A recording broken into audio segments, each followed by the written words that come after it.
one an omen. The sky suddenly stained a fiery red. A strange growl echoed throughout the city. Before anyone could understand what was happening, pieces of debris began to slowly levitate in midair. Then something appeared atop the tallest building. Right in its center was a brilliantly glowing purple core pulsing continuously just like a living heart. The space around it twisted violently.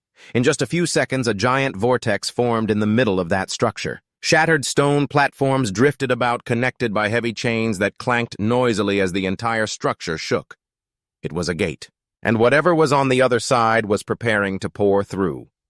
A team appeared before the dungeon.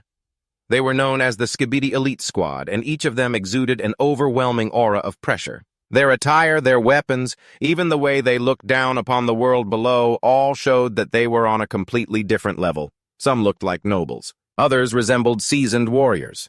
But the moment they appeared, one thing became crystal clear: they were the strongest. In the city's central square, a news anchor was broadcasting the event on a giant screen. The reporter announced that at 2 p.m. today, the elite team named Divine Core, hailed as one of the strongest teams in the world, had officially challenged the final SSS-class dungeon, the Isle of Sighs. The crowd gathered in the square and watched in astonishment on the big screen. Many of them couldn't believe what they were hearing. The reporter went on to explain that Divine Core had already cleared 2 other SSS-class abysses before this dungeon, and this final dungeon was known as the hardest in history.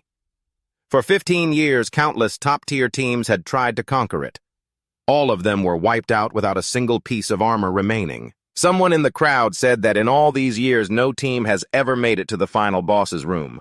Another person nodded, saying he was very curious about what's actually inside that dungeon. Meanwhile, a middle-aged man in the crowd snorted in annoyance.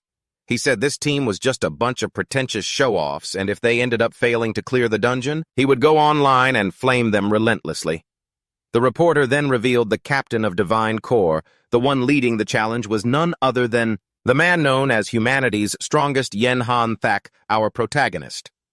From head to toe, Hanthak wore a full 7-piece set of SSS-class equipment, each piece obtained from clearing SSS-class challenges. In a way, they were like medals of honor. Only those who survived those impossible battles were worthy of wearing them. Hanthak stood calmly at the head of the team. He looked rugged, confident, and possessed an unbelievable handsomeness. And most importantly, he radiated an overwhelming power. This year, Hanthak had just turned 32. The world he lived in was a place filled with danger, challenges, and opportunities. The same year he was born, strange space-time gates suddenly appeared all over the world. At first, people didn't pay them much mind, but as time went on, ferocious beasts began to pour out from these gates and attack humanity. People fought back, and in those battles, they discovered something important. Killing these monsters could drop equipment, and it could make humans stronger.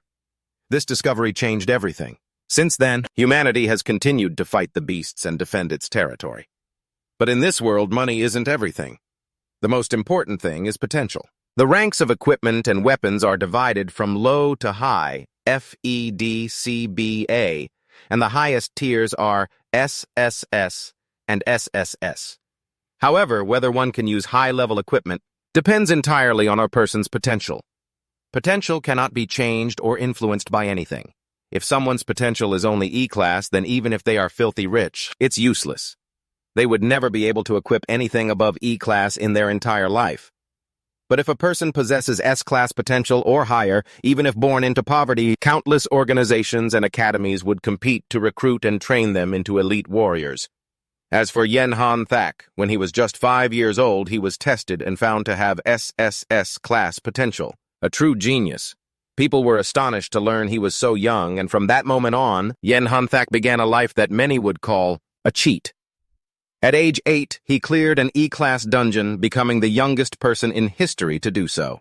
At 54, he cleared a C-class dungeon. At 58, he single-handedly cleared a B-class dungeon. At the age of 25, he led the first human team in history to conquer an S-class dungeon, perhaps because he was born in the same year the monsters first appeared. Over time, people began to call him by another name, the chosen one to drive away the beasts. Many believed that one day, Hanthak would lead humanity to wipe out the monsters and restore peace to the world.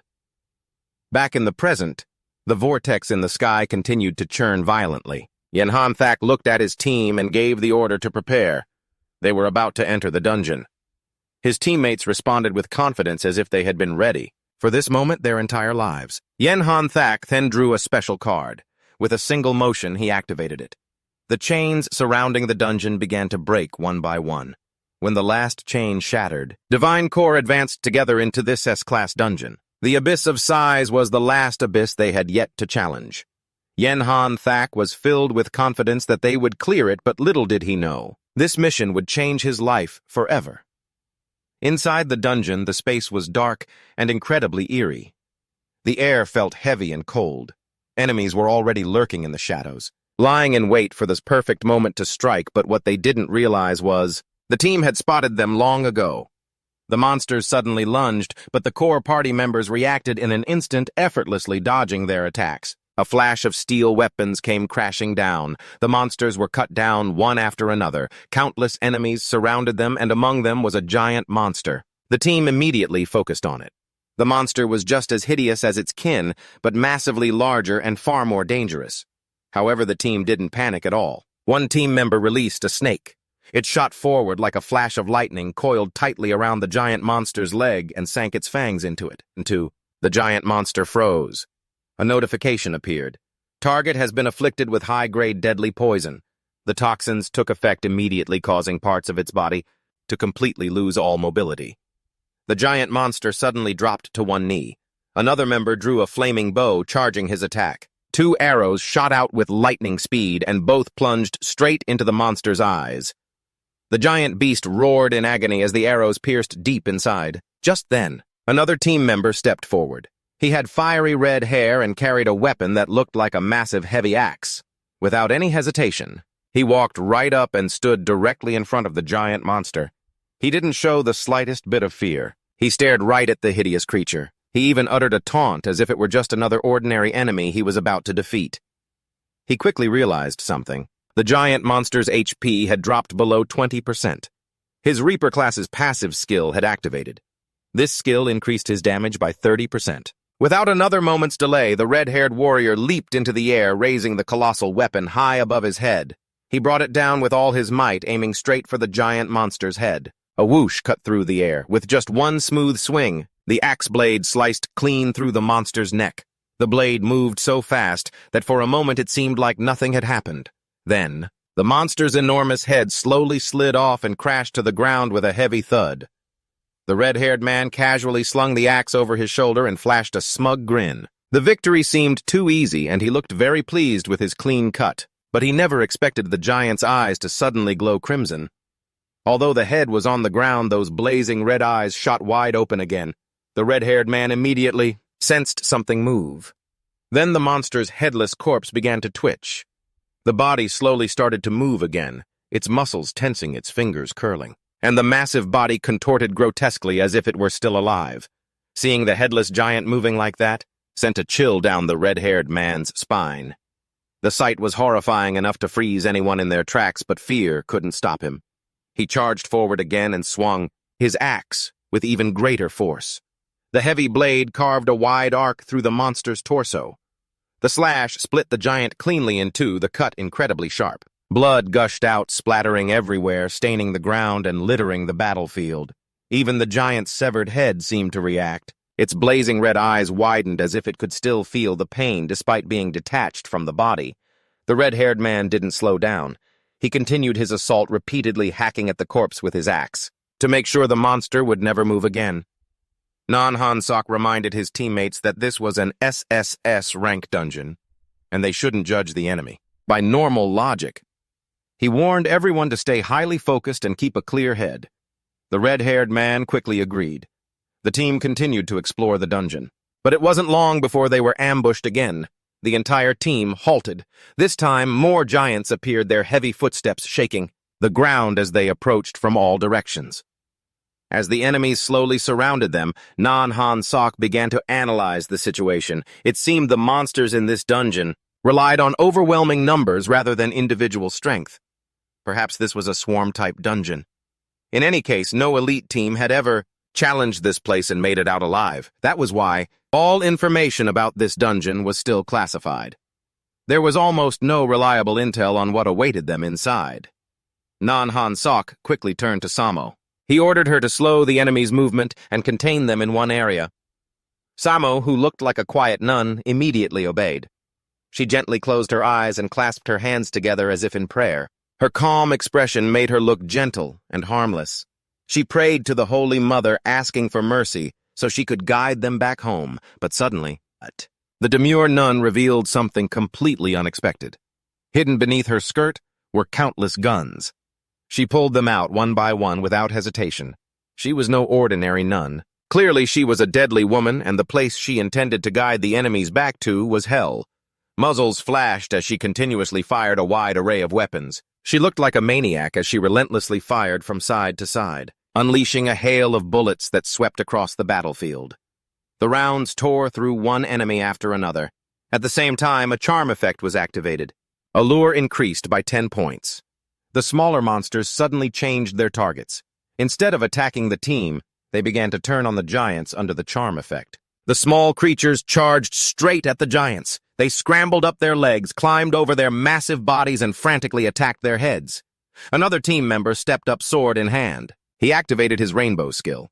It was none other than Hanthak.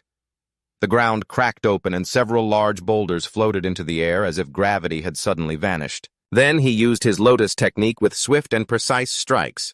His sword sliced the floating boulders into dozens of smaller pieces. The slashes were incredibly sharp and powerful. The shattered rock fragments shot through the air like deadly projectiles, embedding themselves in the enemies. The force of his sword slashes was so powerful that even the monsters standing nearby were torn apart by the shock waves. Some enemies were cut down by the blade itself, while others were crushed or impaled by the flying rocks. Just like Hanthak's saying, "A merciful killing means ending the enemy instantly, so they suffer less." But the red-haired guy immediately started teasing him, pointing out that Hanthak had already smashed the enemy into tiny pieces, and still had the nerve to say something like that. Our protagonist simply ordered the team to clear the area. Soon, the battlefield fell silent. The ground littered with the corpses of the vanquished enemies. Blood and body parts were scattered everywhere. After confirming the area was secure, the team continued deeper into the dungeon, finally arriving before a massive gate. The gate was immense, its surface carved with countless grotesque faces, and large stone guardians stood on either side as if silently protecting the entrance. Hanthak told the team that what they were about to face was most likely the boss. This gate was probably the entrance to the boss room. No one had ever made it this far before. In the dungeon, he ordered everyone to use the necessary buffs and max out their stats. After that, he asked Hanthak to give him the SS-Rank Berserk Potion, the SSS-Rank Power Capsule, and 2 mental focus pills. Hanthak immediately understood and handed them all to their captain. Our protagonist knew that the effects of these items would only last for about a minute and a half, or maybe even less. Because of that, this battle needed to be finished quickly. A prolonged fight would be extremely dangerous. The red-haired guy also gave the captain another potion. It was a newly crafted enhancement drug. It could increase the effectiveness of all buffs by an additional 20%. Hanthak downed every single potion one after another. Then he said that whether they succeeded or not, it would all be decided in the next few minutes. Once preparations were complete, he immediately threw open the gate. The space behind it was vast, filled with enormous stone statues. They stood guard in the room, but strangely unlike other dungeons, there were no obvious signs of danger. As soon as they got there, Hanthak stepped in first. But the rest of the team stayed behind, just staring at him. They didn't move at all. He noticed this immediately, and wondered why no one was following him. Then suddenly he felt something was wrong. His body went weak. He collapsed to his knees and coughed up blood clearly from the potions he had just drunk. His mind went blank, confused, as he tried to understand what was happening. He looked down at his hands and discovered something strange. His clothes were becoming baggy. The sleeves slid down, covering his hands completely. Everything he was wearing suddenly felt oversized. Hanthak couldn't believe his eyes. He could clearly feel it happening. His body was shrinking. The main cause was a paralyzing poison. It had reduced his bodily functions by 90%. A warning message appeared before him. He was about to enter a state of shock. Hanthak fell to his knees, panic gripping his mind as he tried to figure out what was going on. What the hell is happening to me? Then a series of other warnings appeared one after another. The system announced that the user's level was insufficient, and the equipment he was using would be forcibly unequipped. One by one, all the powerful items he had earned over years of fighting suddenly fell from his body weapons, accessories, everything, all the equipment, that symbolized his victories vanished in a matter of seconds. Despite the bizarre things happening to his body, Yi Han-seok still tried to warn his teammates. He told them that something was wrong in the boss room, but his teammates didn't look worried at all. In fact, they looked completely nonchalant, as if they had expected this to happen. Samo stepped forward and stopped right in front of Yi Han-seok. She looked down at him and smirked, then nonchalantly said that the potion had taken effect. That's when it hit him. It was them. They had planned this from the very beginning. Yi Han-seok couldn't believe it. His own teammates had betrayed him. All of them just stood there, looking down on him and admiring what they had done. The red-haired guy then spoke up. He confirmed that what Yi Han-seok had just drunk wasn't an enhancement potion. It was actually a shrinking potion. Samo burst out laughing and mocked him again, saying that he still looked handsome, even as a child. The red-haired guy continued to explain their plan. He said the reason for all this was simple. Their captain was just too strong. Even if all 6 of them teamed up against Yi Han-seok while he was wearing his full set of SSS-Rank gear, it would be hard to tell who would come out on top. So they came up with another plan. If they made him younger, his body wouldn't meet the physical requirements to use SSS-Rank equipment, and once that happened, then all of his gear would be automatically unequipped. One by one, they started picking up the items that had fallen to the ground, the powerful SSS-Rank equipment that once belonged to Yi Han-seok. Now it was being stolen by his own comrades. Samo snatched an item and laughed mockingly. She said she was the only one on the team who didn't own an SSS-Rank item yet, so she decided to take the necklace. Another teammate picked up Yi Han-seok's belt. He had been coveting that belt for a very long time. With it, the duration of his ultimate skill could be doubled. The red-haired guy gleefully picked up the Eye of the Star Frame. This item increased damage by 50% against enemies with low health. With this piece of equipment, he boasted that he would become a god as he swept across the battlefield. The others also scrambled to grab the items they wanted, each one choosing what suited them best. Meanwhile, Yi Han-seok was still kneeling on the ground. He still couldn't understand why. Why would they betray him like this? Why would they betray their own captain? The red-haired guy squatted down to Yi Han-seok's level.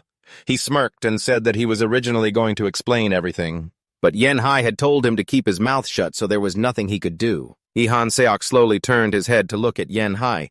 He asked, was it him? Was he the one who planned all of this? And why Yen-hai looked down at the sword in his hand and calmly replied that for a man about to die, he didn't need to explain anything. His gaze was as cold as ever. After saying that, the whole team turned their backs and walked straight toward the gate.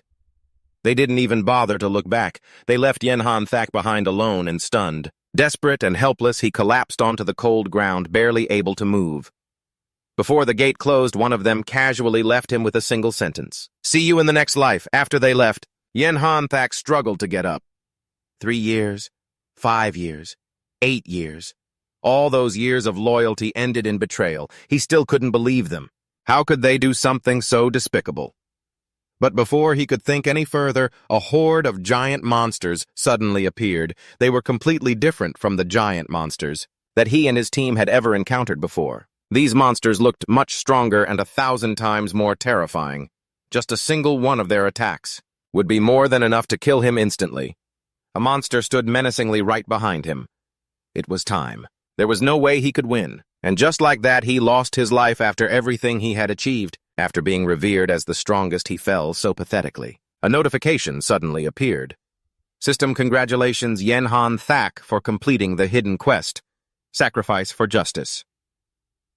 The quest condition was to let all teammates retreat safely. Stay behind alone in the boss room and give up all equipment before death. All conditions have been perfectly met. The notifications continued to appear.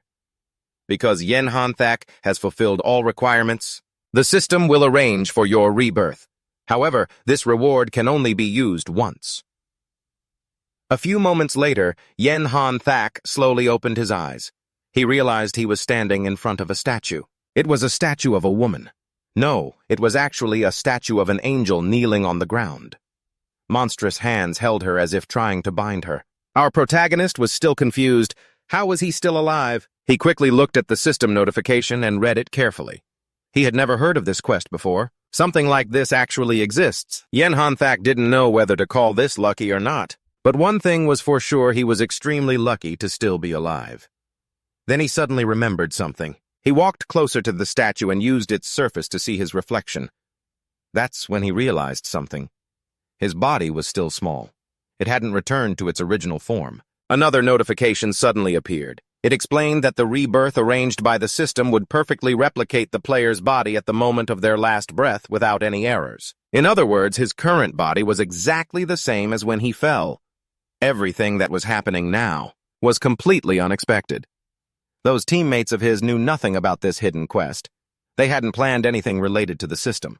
They simply wanted to betray him. The reason he had shrunk was simply because he had drunk a mysterious potion that they had secretly swapped beforehand. Since the system revived him after death, it also revived him after the potion had taken effect. This meant he was still in his small form. So even if he came back from the dead, what difference did it make? Currently, his body looked like he was only 15 or 16 years old. Remembering back then, his power at this age was only a mediocre C rank. The images of his old teammates appeared in his mind. Even though at that age, he had been the champion among his peers now, everything was meaningless. The weakest of his former teammates was now an SS rank. Defeating them was truly a pipe dream. Hanthak slowly sank to the floor. He quietly thought about what to do next. After a long while, he let out a long, heavy sigh and just flopped onto the ground. For now, he decided to just accept what had happened. But then another notification appeared. It reminded him that in addition to Rebirth completing the hidden quest, Sacrifice for Justice also came with another reward. The level limitless system. This system allows the user to equip any item regardless of their level. It is non-transferable and permanently bound to the owner. Hanthak's two eyes widened in astonishment. This meant that, even though his body and level had regressed, he could still become the strongest once again. A sudden notification appeared. Infinite System. Its full name is the Limitless Equipment System. The system explained that its owner could wear any level of equipment, no longer bound by their own rank or level. Hanthak carefully read each line. The more he read, the more stunned he became. The system was telling him that he could equip any weapon or item without being limited by his current level. That meant even at C rank, he could still use B rank, A rank, or even S rank weapons, perhaps even higher. For someone like him, this sounded almost impossible. After everything that had just happened after being betrayed by the team he trusted most, he found it hard to believe in anything anymore. He even pressed the system asking if this function was really guaranteed. At first, the system was completely silent. Then it replied with a strangely indifferent tone, as if it were teasing him, if you don't want this ability, he could just ignore it and forget the system even existed. But Hanthak immediately replied that he was dying for it. Another notification appeared before his eyes. The system has detected that the owner's current level is C rank. As a result, it will grant the first reward, any B rank weapon. This weapon cannot be traded and is permanently bound to the owner. Now the owner will select a weapon type. Suddenly, countless weapon types appeared in front of Hanthak. Each weapon floated in mid-air like a three-dimensional hologram. Daggers, firearms, greatswords, scythes, warhammers, and many others. Hanthak looked at them carefully, pondering his choice. He didn't know what to choose. For a moment, he even wondered if he should choose a light sword like he had before. Light swords are excellent for offensive combat. They have a wide attack range and deal decent damage. But if you want something suitable for assassination or quick, takedowns, a dagger would be a more practical choice. He almost chose the dagger, but when he looked again, he felt that something was still missing. It's just too short. It doesn't feel powerful or overwhelming enough. With a wave of his hand, he dismissed that option and looked at the others. His gaze landed on the greatsword. Compared to a light sword, a greatsword's attack range might be a bit smaller. However, in terms of powerful strikes and swing speed, it's far superior. It's a weapon purely focused on overwhelming power. Without a moment's hesitation, he made his choice. Another notification appeared, greatsword type selected. Granting weapon to the owner, B rank greatsword, annihilating steel. The system also mentioned that future quests would be assigned to the owner to obtain weapons of a higher rank in the future. A sword slowly materialized in front of Hanthak. Its blade emitted a faint metallic glow as if it held both hope and destructive power at the same time. He reached out and grasped the weapon. The moment his hand touched the hilt, he instantly felt a powerful energy surging through it. This weapon was truly extraordinary. But what shocked him even more was that this system actually worked. Even though he was only a C-rank hunter, he was holding a B-rank weapon, without facing any restrictions. Normally, this would be completely impossible, but now it was happening right before his eyes. With this sword in hand, everything had changed. Although his physical condition was still far from its peak, he now had a chance. A chance to take back everything that had been stolen from him. This was his chance for revenge. Back outside the dungeon, many reporters had gathered near the vortex entrance, ready to report on anything that happened inside. With their cameras ready, everyone stared intently at the dungeon's exit. Suddenly, a reporter shouted that there was movement at the exit. It seemed there was activity near the vortex, which meant the team could be coming out soon.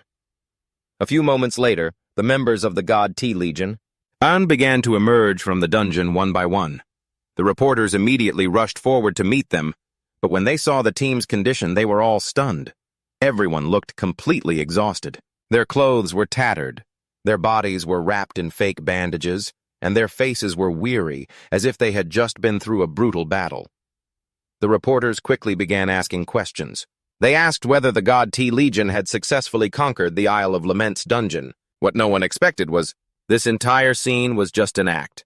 Just as Hanthak was about to speak, reporters cut him off and immediately asked about Captain Hanthak. They wondered where he was. Could it be that only the captain had run into trouble? The team continued their performance like professional actors. Hanthak bowed his head and apologized to the public. Pretending to be filled with deep regret, he apologized for their failure. He explained that the giant statue monster was too fast and its shell was completely impenetrable. According to him, the team simply didn't have enough strength to fight against such a formidable enemy. But then he added something else. He declared that the most direct cause for the mission's failure was their very own captain. The crowd immediately reacted in disbelief. People couldn't believe what they were hearing. Hanthak continued to blame Hanthak, saying that perhaps their captain had become too overconfident in his own strength. He claimed the captain had recklessly charged forward time and time again, putting the whole team in danger. According to him, the team tried to stop their captain multiple times, but he wouldn't listen. The other team members played along, acting as if everything Hanthak said was true. Hanthak continued to explain that in the end, the captain went too deep into the enemy's lair and couldn't make it back out alive. This news shocked everyone listening. The red-haired guy suddenly chimed in, pretending to wipe away tears. He blamed himself, saying that if his kill threshold had been higher, he might have been able to kill a few more monsters and save the captain.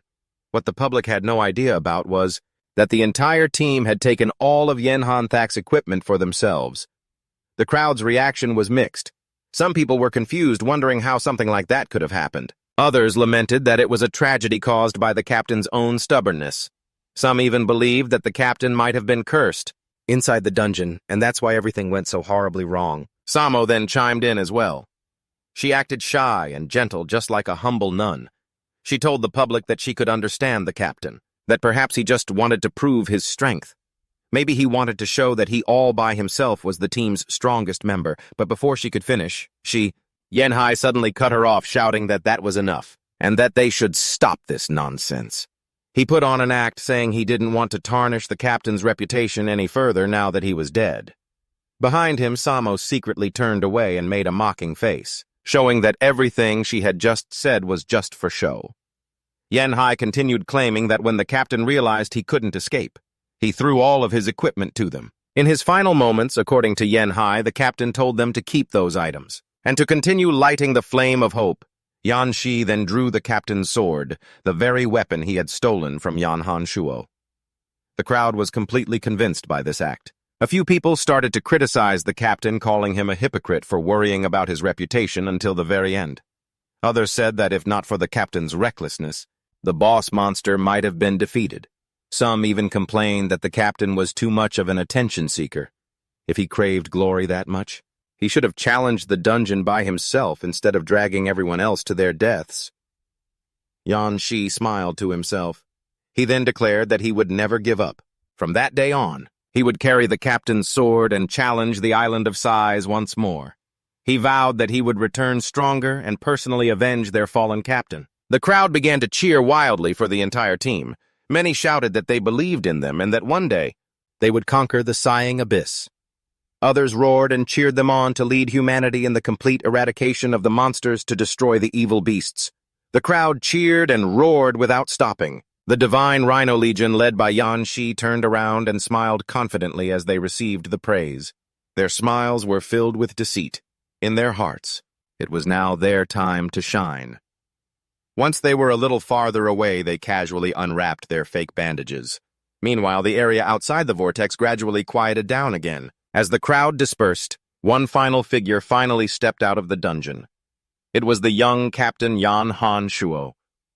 His expression was filled with fury and indignation. He couldn't believe what he had just witnessed. He cursed them as shameless and ridiculous bastards. He never expected his former comrades would go this far, to put on such a brilliant play in front of the public. He still remembered vividly how they handed him the potion and stood there watching him drink every last drop. That memory made the flame of anger inside him burn even more fiercely. But one question still bothered him. Why? Could it all be just for his SSS-Rank equipment? He gritted his teeth in anger. Whatever the reason, their behavior was completely insane. Their fake faces, their smug expressions, and now they were even trying to destroy his reputation. Yan Han Shuo clenched both his fists. He silently swore to himself that one day he would tear off their masks with his own hands. And when that day comes, he will cut down every last one of them. Not a single one will be left alive. Night fell. Inside a quiet apartment, the trickling sound of water echoed through the bathroom. The tap was running, and a few bottles of hair dye were placed on the sink. Yan Han Shuo stood before the mirror. His hair was still wet, and steam from the shower filled the room. It seemed he had just finished showering. He slowly dried his hair with a towel while looking at his reflection. Luckily, in the clothes he was wearing earlier, there was still a little money left. Otherwise, he might have had to sleep on the streets tonight. After dyeing his hair black combined with his now smaller and younger body, it would be difficult for others to recognize him. Now that he had calmed down, his thoughts also began to shift slightly. Revenge was a must, but right now, there was something else that bothered him more. Why did they betray him? He stared at himself in the mirror again. Although this body now looked younger, it was still very strong and fit. The biggest change was his hair color. With black hair and a more youthful appearance, he looked like a completely different person. Even so, he still couldn't understand the betrayal. Excuses like being brainwashed or controlled by someone were completely absurd to him. So what was the real reason? Could it really be just for his SSS-Rank equipment? That question kept repeating in his mind, no matter how hard he tried to ignore it. It continued to bother him. Just then, the TV in the living room began to broadcast the news. The reporter announced that the Divine Might Squad, a team hailed as nearly invincible in recent years, had been defeated in the SSS-Rank dungeon known as the Island of Sighs. The news also reported that their captain Yan Han Shuo had fallen in battle after advancing too deep into enemy territory. Yan Han Shuo finished putting on his shirt as he listened to the news. Everything they said on TV was completely false. It was all just one big lie. Then the news changed topics. The reporter announced that the high school freshman selection tournament would be held tomorrow. The reporter even added that many years ago, Yan Han Shuo himself was one of the top contestants in the very first selection tournament. Hearing that, Yan Han Shuo froze. The high school selection tournament. Perhaps the answers he was looking for were connected to it. After all, the Divine Might Squad had worked with a few schools before, and although he now had a level unlimited system, getting revenge would still be a long journey. It would take some time. Thinking about that made him realize something else. First, he needed a new identity. Even though his body was younger, his potential should still be at the SSS rank, and the high school selection tournament cared more about potential than current strength. If he could use that to get close to some influential people, he might find some clues. His train of thought was interrupted again by the reporter's voice on the TV. Tomorrow's rookie selection tournament was about to begin, and the reporter wondered if another genius would appear this year. Yan Han Shuo stared silently at the TV. It seemed he had already planned his next move. A smirk appeared on his face. Was he really going to experience student life all over again? He walked to the window and looked outside. If he really had to live as a student once more, there was only one thing to do. He needed a new identity. That night on the streets, Yan Han Shuo, with his head covered by a hoodie, walked through the dark alleys. This place was known as a lawless area. Many rumored that all sorts of illegal activities took place here. One of those activities was forging identification cards. The place looked exactly like a scene from a crime movie. Dim lights, dilapidated buildings, and suspicious people everywhere. As Yan Han Shuo walked past, a few people stared at him, trying to figure out who he was, probably because he looked like a newcomer in this area. He finally reached his destination. He knocked on a door. A big guy with a lip ring opened it and grumbled, asking who was knocking at this hour. Yan Han Shuo calmly asked if they could make him a fake identification card. "You also mentioned you had money." The man immediately noticed that Nan Han Sok looked very young. A wicked smile spread across the man's face. To him, too, that meant countless lucrative opportunities. Maybe this kid was running from something. Or maybe he was an orphan no one would bother looking for. As they spoke, a few other men slowly gathered around them. They silently surrounded Nan Han Sok, as if waiting for him to make a wrong move. It seemed like they were guarding this place. Yan Han Sok realized this, but he remained calm, only giving them a cold glance. A blond man holding a baseball bat burst out laughing, saying they were usually the ones kidnapping people. But now some brat had the guts to walk right into the tiger's den.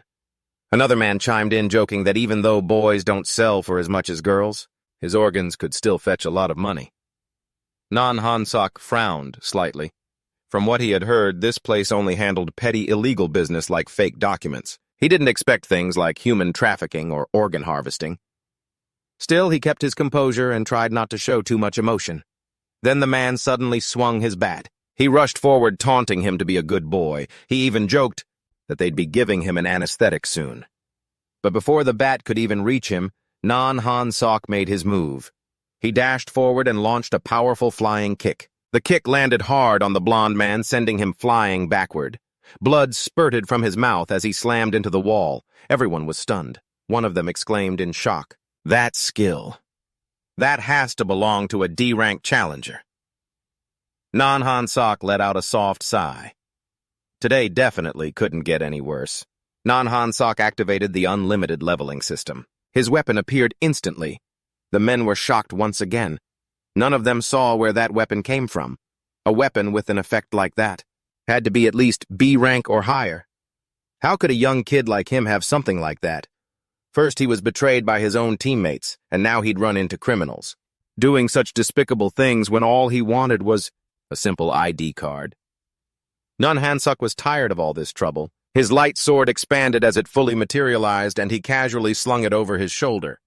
A notification appeared. Item equipped successful. B-rank weapon, steel light sword. Elsewhere in the city, inside a luxurious penthouse, the traitors were hiding out. Sammo carefully checked the room for hidden microphones, or traps, but she found nothing. The red-haired man sat comfortably on the sofa and asked what their next plan was. Nantik stood in front of the mirror adjusting his clothes. He said that the school's board of directors had just contacted him. They were hoping their team would participate in the high school selection tournament tomorrow. Now that everyone believed Nan Han Sok was dead, the school desperately needed someone to boost the public's morale. The remaining team members listened in silence. Nyantik instructed that when the time comes, they just needed to control their expressions and let him handle the rest. The man playing with a snake suddenly spoke up, asking why Han Tich was already dressed so nicely when the tournament was tomorrow. It was as if he was about to go somewhere special. This made him pause. Nan Tich just glanced at them and coldly said that he had a date. Meanwhile, elsewhere, a photograph was placed neatly on a table. In the photo were Hanthak and a beautiful woman. Inside the living room, the woman was watching the news on TV. The news report endlessly repeated one story. According to the members of the Shenwei core team, Captain Nan Hanthak had fallen in the SSS-Rank dungeon, S, known as the Sighing Abyss. The woman's name was Nak Lan Din Yan Hanthak's fiancé. Upon hearing the terrible news, tears silently streamed down her cheeks. She could hardly believe that the man she loved most was gone forever. Her trembling hands clutched the photo frame, her shoulders shaking uncontrollably as she tried to accept the cruel reality she had just heard. Suddenly, there was a knock on the door. Nyaklin Din froze for a moment. A tiny spark of hope flashed in her eyes. Could it be him? Is Hanthak still alive? She rushed to the door, her heart pounding with every step. She called out his name, hoping to see the man she loved standing right there. But the person who walked in wasn't Hanthak. It was Tich. Nyaklin Din's expression immediately turned to shock. She looked at him confused and asked why he had a key to her house. Nyantik calmly explained that her parents had given him the key. According to him, her parents were afraid she would be too grief-stricken after hearing the news, so they asked him to come and check on her. Nyaklin Din sighed and told him he didn't need to worry about her. She said she just wanted to be alone right now, and asked him to leave. But Nyantik stood motionless, as if he hadn't heard a word she said. He suddenly stepped forward and hugged her from behind, simultaneously snatching the photo frame from her hands. He indifferently told her not to waste her time missing Hanthak anymore. In his eyes, Hanthak was never worthy of her dedicating her life to him. Nyantik continued to spin his lies, saying that during the dungeon mission, Hanthak had constantly ignored the safety of his teammates and pushed everyone to their deaths. He insisted Hanthak was just a selfish man, who only ever cared about himself. Hearing those slanderous words, bah. Nyaklin Din was furious. She immediately snatched the photo frame back from his hand. She firmly denied it, declaring she didn't believe a single word he'd just said. In her eyes, Hanthak was never that kind of person. He would never betray his comrades or act selfishly. Hanthak was always someone who faced every challenge head-on, always pushing forward no matter how difficult the adversity. Meanwhile, in a dark alley, the rain had begun to pour down, but Hanthak stood there calmly. With his greatsword, he glanced at the men surrounding him and coldly told them to come at him all at once. He said he was in a hurry and didn't have time to take them down one by one. These words immediately enraged the thugs. One rushed forward, screaming that Hanthak would pay the price for his arrogance. Another laughed mockingly. He boasted that even if that punk had a B-rank weapon, he could still beat him to a pulp. Several men charged towards him at once, their weapons cutting through the air, closing in from all directions. Hanthak calmly watched them approach. In his mind, he sharply analyzed the situation. A light sword and a great sword were two different types of weapons, but that didn't mean the combat skills he had learned were useless. Skills were still skills, and combat experience could not be erased. Just as the enemy's weapons were about to strike, Hanthak moved. He drew his greatsword in a single swift and beautiful motion. A notification appeared, preparing to execute maximum range sword drawing slash. Skill level B rank. The blade tore through the curtain of rain, swinging in a wide and powerful arc. The attack hit its mark in an instant. Several men were thrown backward, as if they had run into an invisible wall.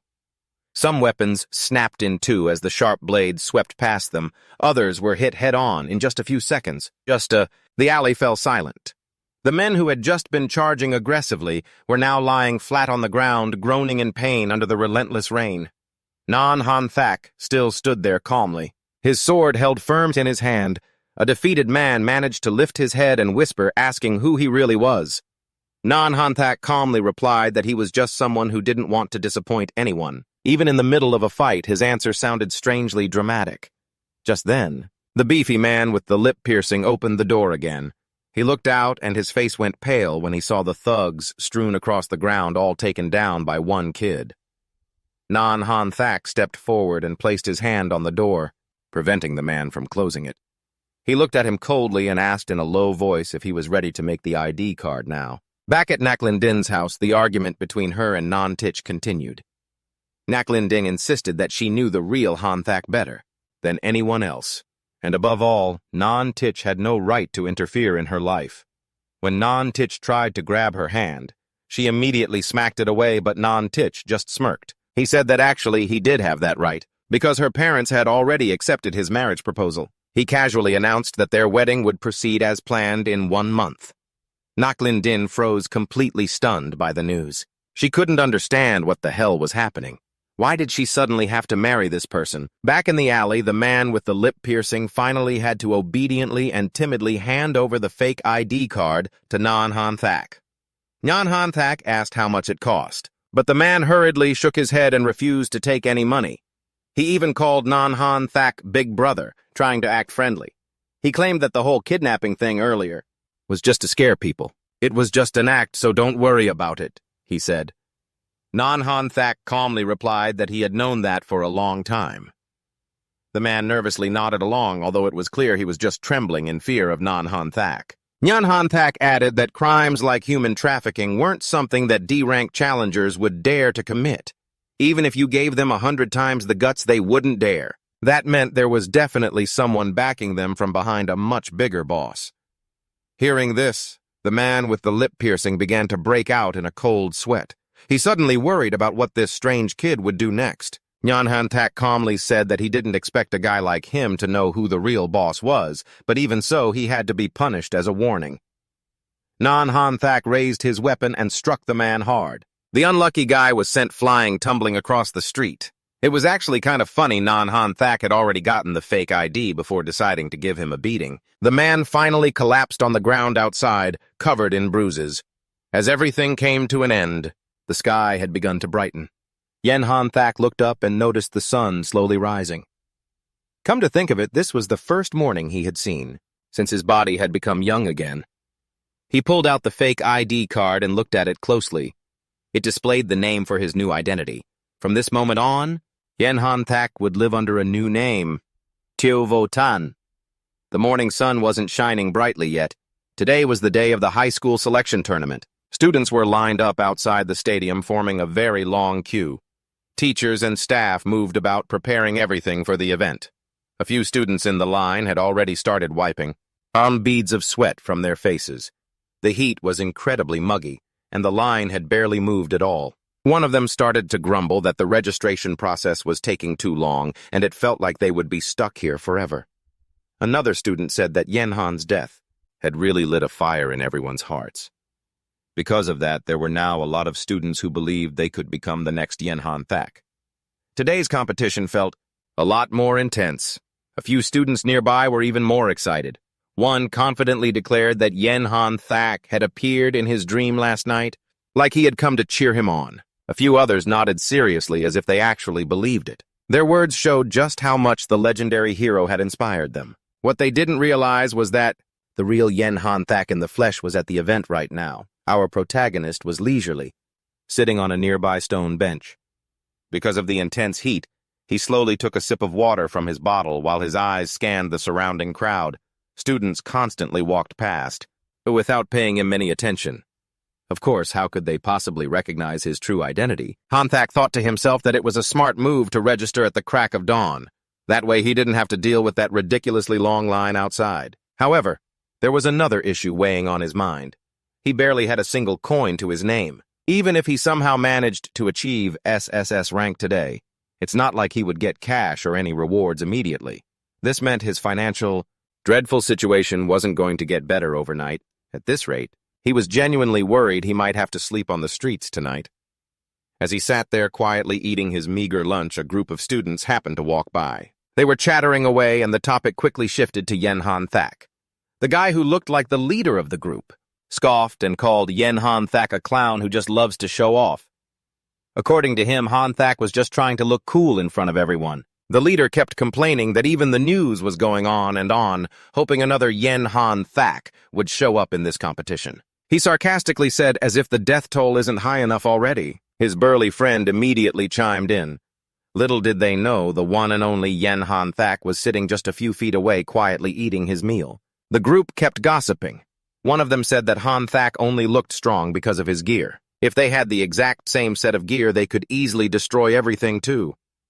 Another student pointed out that you still need to have the potential, an SSS-Rank potential, and the strength to even use that gear properly. But another guy immediately cut in, telling him not to defend someone who betrayed his own comrades. Because of the lies spread by Yenhai and his lackeys, the public now completely bought into that story. The burly student let out a loud laugh and threw in another sarcastic remark. He wondered if that naive, white-haired guy really thought he was some kind of savior. In his opinion, Hanthak was just delusional, probably had a case of main character syndrome. The whole group roared with laughter. Just then, another male student suddenly stepped forward.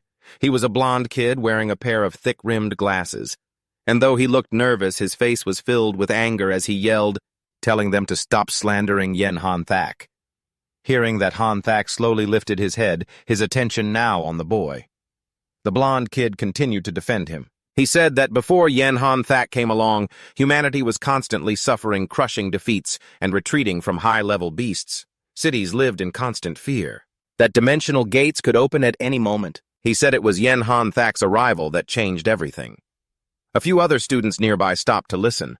The lead bully was starting to get annoyed. He pointed a finger and cursed the blonde kid, calling him a little bastard. He was clearly pissed that someone had the guts to talk back to him. The bully then smirked, and his voice dripped with sarcasm. He said mockingly, "Oh, of course. Hanthak is humanity's great hero after all." He went on questioning why most of the Divine Rhino Corps' SSS-Rank gear ended up with Hanthak and Hanthak alone. He also demanded to know why Hanthak frequently charged into dangerous zones without a single thought for his teammates' safety. According to him, it was simply because Hanthak was arrogant enough to think he was invincible. Another student jumped in, adding that in the end, Hanthak was nothing more than a villain who leeched off his team. Someone else piped up that society should get rid of this whole lone hero mentality. Seeing how things were going, the blonde kid started to feel anxious. It seemed like he was the only one there standing up for Hanthak. The crowd around them even seemed to be getting angry about the subject. The lead bully suddenly narrowed his eyes, staring at the blonde kid. "I remember you now," he said. "This kid is Ung Kai Tuan, the son of the famous SS-Rank hunter Ung Vo Y." Then the bully burst into cruel laughter. He said it was a real shame for a father. So powerful to end up with a piece of F-rank trash for a son.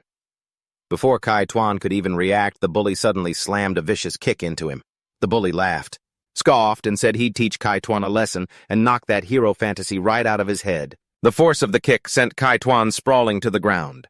Some of the students nearby even agreed, saying he deserved it for sticking his nose where it didn't belong. Hanthak watched in silence. Seeing another student get beaten so brutally made him uneasy. But at the same time, he couldn't afford to be reckless. If his identity was exposed now, it would cause a mountain of problems, especially since he was trying to keep a low profile while completely broke. Meanwhile, the bully was still running his mouth. He said he didn't give a damn who Kai Tuan's father was. Whether he was an SS rank hunter or if his family was filthy rich, none of that could change the fact that Kai Tuan himself was just a useless F rank. Kai Tuan slowly propped himself up from the ground. He admitted, "Yeah, maybe I am a piece of F rank trash, but that doesn't give you the right to insult Hanthak." With determination, Kai Tuan summoned his weapon. It turned out to be nothing more than a simple wooden staff. He gripped it tightly, ready for a fight. No matter what, he would not let them insult the hero he admired most. The lead bully let out a booming laugh and summoned his own weapon. A silver axe appeared in his hand. It was a D-rank weapon. The power gap between the two of them was glaringly obvious. This only made the bully more excited. If Kai Tuan wanted to fight with that pathetic F-rank weapon, then he'd be more than happy to smack him out of his stupid fantasy. The surrounding students gasped in shock, surprised that there was a D-rank challenger among them. Although D-rank wasn't rare among adults, reaching that level at only 15 years old was quite uncommon. The bully prepared to strike Kaijun. Just as he raised his hand, something suddenly slammed into him. He was sent flying by a powerful kick. Kaijun froze in astonishment. He knew he hadn't even touched the guy. It was Hanthak, or to be precise, Woojin. Kaijun stared at him in disbelief. The movement had been too fast. It was almost a blur. For some reason, the moment he saw Woojin, he had a strange feeling that reminded him of Hanthak. Woojin calmly told Kaijun to get one thing straight. He didn't intervene because Kaijun came from a wealthy family. For a moment, Kaijun almost thought that the person standing before him truly was Hanthak. Of course, he had no idea how close to the truth that thought was. The bully's friends rushed over to help him up. Their leader was furious. He couldn't believe someone dared to attack him. Without hesitation, he picked up his axe and threw it straight at Woojin. The students nearby panicked and started to back away. Woojin reacted instantly. He snatched Kaijun's wooden staff and kicked it forward. The wooden staff collided with the axe in midair. The wooden staff shattered instantly, but the axe's trajectory was knocked off course. At least, no one was hurt. Woojin calmly told Kaijun that a low-rank weapon isn't always useless against a more powerful one. Having courage is a good thing. However, Kaijun looked horrified because that wooden staff was his only weapon, and now it was completely destroyed. Woojin continued saying that rushing forward without thinking isn't a wise move. Then he slowly turned towards the bullies and said he had a few words for them. His calm tone alone was enough to make them feel uneasy. Wu Jin walked over and picked up the bully's axe. From the ground, he said that in this world, challengers are not superior to anyone else. Commoners and those at the bottom of society are not weak or inferior. On the contrary, he continued, they are the very foundation that supports this entire society. Our protagonist easily wielded the bully's weapon. The students who witnessed it were stunned. Wu Jin had just picked up a D-rank weapon.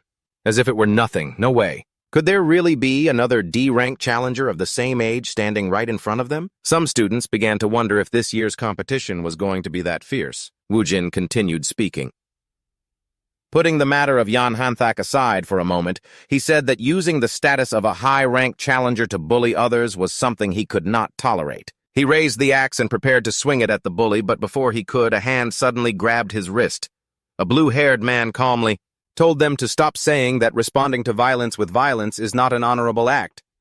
Wu Jin was a little surprised that someone could actually stop him. The blue-haired man went on to explain that teaching the bully a lesson like this was enough. If they continued to fight, it would only increase the risk of retaliation later. This man was an S-rank challenger instructor, Qing Gangqi.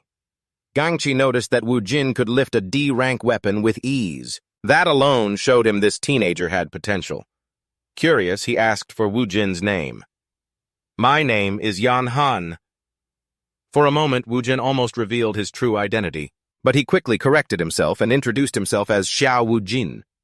Gangqi let go of his hand and said he would remember that name. He also added that he'd be keeping an eye on Wu Jin during the upcoming selection. Wu Jin just watched him for a moment as the instructor walked away, thinking to himself, I need to calm down before I accidentally expose myself. He thought to himself that life was truly unpredictable.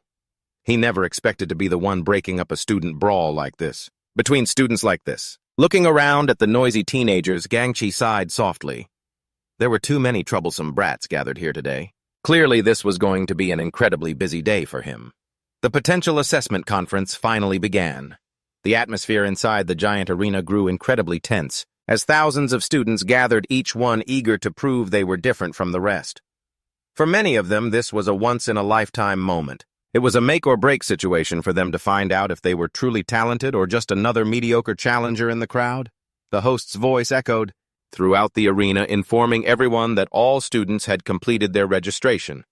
This year's competition for new students had broken the previous record with a total of 4,338 students participating. The crowd reacted with excitement after hearing that number. The host continued explaining that to ensure fairness, the potential assessments would be conducted in alphabetical order of the students' names. When Wu Jin heard this, he quietly grimaced. His surname Xiao starts with an X, which meant his turn would be near the end. Kaijun quickly realized the same thing. About his own situation. His surname Wang starts with a W. His position in the list wasn't much better than Wu Jin's. The host then said that before the official potential assessment began, they had invited a few important guests to liven things up. Just then a man politely apologized as he passed by Wu Jin and Kaijun. The two of them stepped aside to let him pass. As Wu Jin moved back, he caught sight of a few familiar faces in the distance. The host then revealed the identity of the special guests. They were the members of the Divine Rhino Legion. The moment this elite team appeared, the students in the arena erupted in thunderous cheers. One student whispered to his friend that the Divine Rhino Legion had just suffered a devastating defeat in a dungeon recently, and yet they were still dragged here to be cheerleaders. The student couldn't help but feel it was a bit pathetic. The Divine Rhino Legion strode confidently forward. Their presence was as majestic as ever. None of them realized they had just walked past the very person they had betrayed, Yan Hanthak. Kaijun quietly remarked that the aura radiating from this legion was truly terrifying. After all, they are one of the top teams. Wu Jin's expression changed as the members of the Divine Rhino Legion stepped onto the stage, seeing those guys appear here. It made his thoughts turn cold. He couldn't help but wonder why these traitors would come to this event. Perhaps they were here for a chance to humiliate Yan Hanthak in front of everyone again. However, he quickly suppressed those thoughts as Yan He stepped forward and began to address the students. He introduced himself as the acting captain of the Divine Rhino Legion and said he was very happy to meet everyone at this event. He continued mentioning that many students had probably heard about the incident that occurred a few days ago. According to him, the Legion had suffered heavy losses, all because of a series of actions by their captain. The entire Legion stood neatly in formation behind him, lined up as if waiting for their turn to speak. It looked like nothing less than a well-staged play. Yanhai continued speaking. He said that despite everything that had happened, he still hoped everyone could look up to Captain Hanthak as an ideal role model. He explained that he didn't expect everyone to be too forgiving of the late captain, but he wanted to remind them all that in this world, no one is perfect. You can't completely condemn a person for a single mistake. Outwardly, Woojin remained composed, but deep inside his anger was starting to boil. Kaituan quietly remarked that Yanhee's words seemed to have some kind of hidden meaning. Yanhai continued his speech, saying that the captain wasn't the real reason they failed in the dungeon and that he wasn't some arrogant or reckless man. In his words, Hanthak was a hero of humanity and a pioneer in the fight against the monstrous beasts. The speech sounded so noble, but the hypocrisy behind it was all too clear. Even so, some students in the audience began to believe Yanhai's words. One student commented that even after being dragged down by his captain, Yanhai still refused to blame him. Another student had the opposite reaction. The more Yanhai spoke like this, the more that student felt Hanthak must have been a terrible person to drag such loyal comrades into danger. Yanhai was still speaking. He said that today he would be carefully observing everyone's performance in this crowd. He hoped someone with the strength to surpass their former captain would emerge so they could finally lead humanity to a complete victory over the monstrous beasts. After finishing his speech, he handed the microphone back to the host. The host then announced that the official evaluation test was now beginning. The students immediately erupted in loud cheers. Some screamed that they would definitely achieve S-rank potential. Others shouted that they wanted to be the one to surpass and crush Hanthak. Before long, students began lining up in front of the potential assessment machine. All each student had to do was place their hand on the scanner and the system would instantly detect both their potential rank and their current level. Student after student stepped up. Some were found to have E-rank potential while currently being only F-rank challengers. Others had a slightly higher current level, but weaker potential. Many of them ended up stuck at the lowest levels. As more and more students completed the test, disappointment began to spread through the crowd. Kaituan noticed that nearly 100 students had been tested, and most of them fell into E-rank or F-rank. Clearly, all that loud cheering from before couldn't magically grant someone potential. Kaituan silently hoped to at least achieve D-rank. Woojin suddenly brought up something from the past, speaking nonchalantly. Back in my day, or rather a long time ago, potential could be detected when kids were only 4 years old. He wondered why people now only test for potential when they turn 15. Kaituan looked a little surprised by the statement. He replied that was a really long time ago. He explained that in this day and age, potential is extremely important. It's not just valued by society and schools, parents are just as concerned. However, children with high potential are incredibly rare. In the past, when parents discovered their child had low potential at a young age, many of them simply couldn't accept it. Some even abandoned those children. Back then, the streets were filled with abandoned infants discarded for being deemed to have low potential. To prevent that tragedy from happening again, the government finally issued a new regulation. Children are only allowed to take their first potential test when they turn 15. Woojin finally understood the reason and nodded slightly. Just then, another student stepped up to the machine. As soon as he placed his hand on the scanner, the results appeared. His potential level was identified as C-rank, while his current level was E-rank. Many students reacted in shock. Finally, a C-rank challenger had appeared among them. The student himself looked incredibly proud. He even started to think that a few high schools would probably be competing to recruit him. However, his smug expression quickly vanished. An event official suddenly approached him and calmly asked, if he really thought he had passed the test. The student was bewildered. The official then announced that this student had violated the rules of the competition and was immediately disqualified. The student couldn't believe what he was hearing. The official explained that the student had deliberately cheated. Did you honestly think you could get away with it? In a frustrated tone, he explained that the competition had recently switched to using the newest model of testing machines. This device doesn't just detect potential and strength, it can also analyze the biological age of a challenger. According to the machine's analysis, this student isn't 15 years old. His real age is 19. This announcement sent a shockwave through the students in the arena. Although this student had C-rank potential, being only E-rank at 19 years old was actually considered quite pathetic. Kaituan was astonished that the scanner was powerful enough to detect a challenger's age. Woojin, however, suddenly felt a sense of dread. If this machine could detect age, then this was a serious problem. Theoretically, he would be scanned as 32 years old.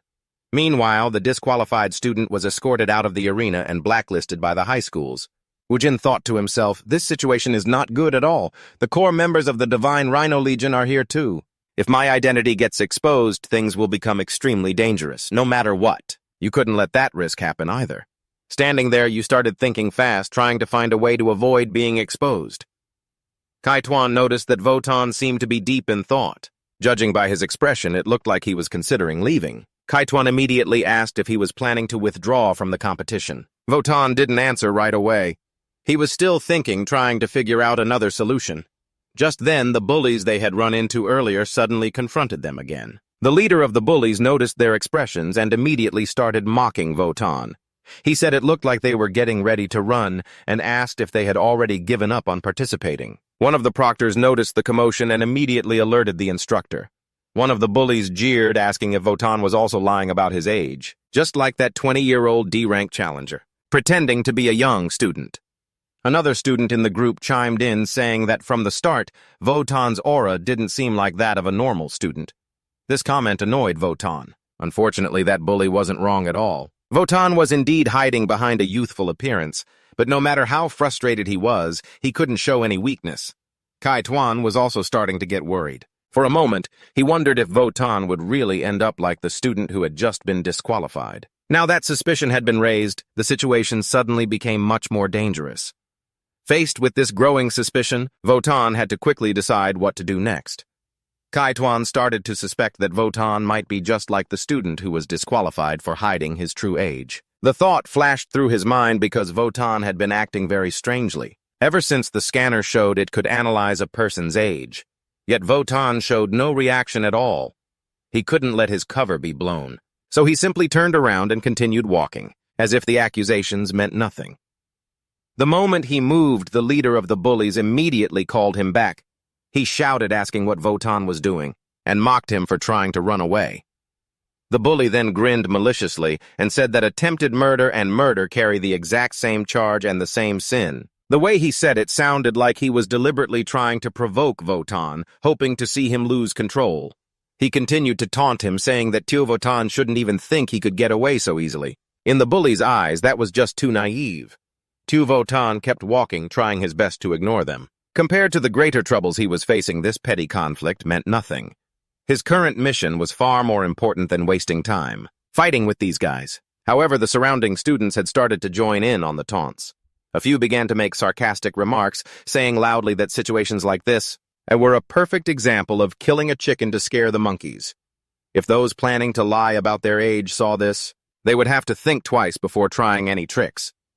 Another student agreed, saying that whether Votan went on stage or not, he still deserved to be punished. Another commented that pretending to be a teenage genius was truly shameless. They questioned if Votan was even worthy of the act. Another one chimed in, saying they had almost been fooled by Votan. Hearing these whispers, Kaituan grew even more confused about the person he had just met. He didn't know whether to believe these accusations or not. Just then, two staff members from the organizing committee approached Votan. They calmly requested his cooperation in registering his name and information. They explained that his actions would be handled according to the rules and the law. Votan let out a soft sigh. It certainly wasn't a sigh of relief. In his mind, it seemed there was now only one option left. The leader of the bullies sneered, saying that Votan never had a choice to begin with, but Votan maintained a calm expression.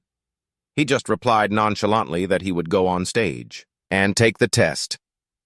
The surrounding students couldn't believe what they had just heard. Ignoring the accusations of age fraud, going on stage now would only bring him more humiliation if the detector exposed him. However, Votan had never admitted to faking his age. He only said he wanted to take the test. With that, he calmly walked towards the stage, followed by the organizing staff. The leader of the bullies stared after him completely bewildered, wondering what the hell that guy was planning. Near the front of the crowd, members of the T-God Legion were also observing the assessment. They noticed the disturbance happening near the queue.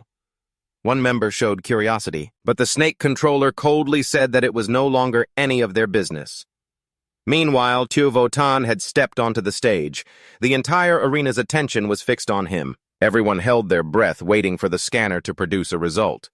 Standing before the machine, Votan carefully deduced the method this scanner used to determine true age. He observed the device closely before placing his hand on it. Accurately determining a person's age is not simple at all. Yet this machine didn't collect blood, saliva, or fingerprints. Without those biological samples, accurately measuring age would be extremely difficult. That meant there were only a few possible explanations. One possibility was that the student who was caught earlier was actually an actor who had been planted. Perhaps the organizers had arranged this play to scare off those with intentions of cheating. The entire scene just now. It might have been just a show staged to force students who were faking their age to withdraw on their own. As for the second possibility, Votan placed his hand on the scanner. The entire arena fell silent, watching. The bully kept his eyes glued on our protagonist. Even the members of the T-God Legion had to pay attention to him. After a moment, the machine displayed the result. Current true age determined to be 15 years old. Kai Tuan immediately let out a celebratory sigh of relief while the crowd erupted in mixed emotions of shock, astonishment, and disbelief. Votan himself was not surprised at all. In the world of challengers, there's a little-known profession called assessor.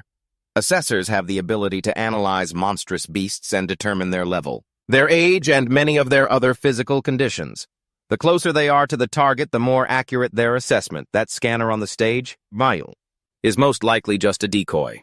The real assessment probably comes from one of the staff members standing nearby. Xiao Wujin was confident he wouldn't be exposed because he suddenly remembered a special kind of magic potion. This liquid medicine could temporarily lower the displayed level and age of a monstrous beast. Even assessors couldn't easily detect the true stats while the magic potion was still in effect. The poison that was once used on him was likely the same type. Thinking of this, he suddenly realized he might have found an extremely important clue today.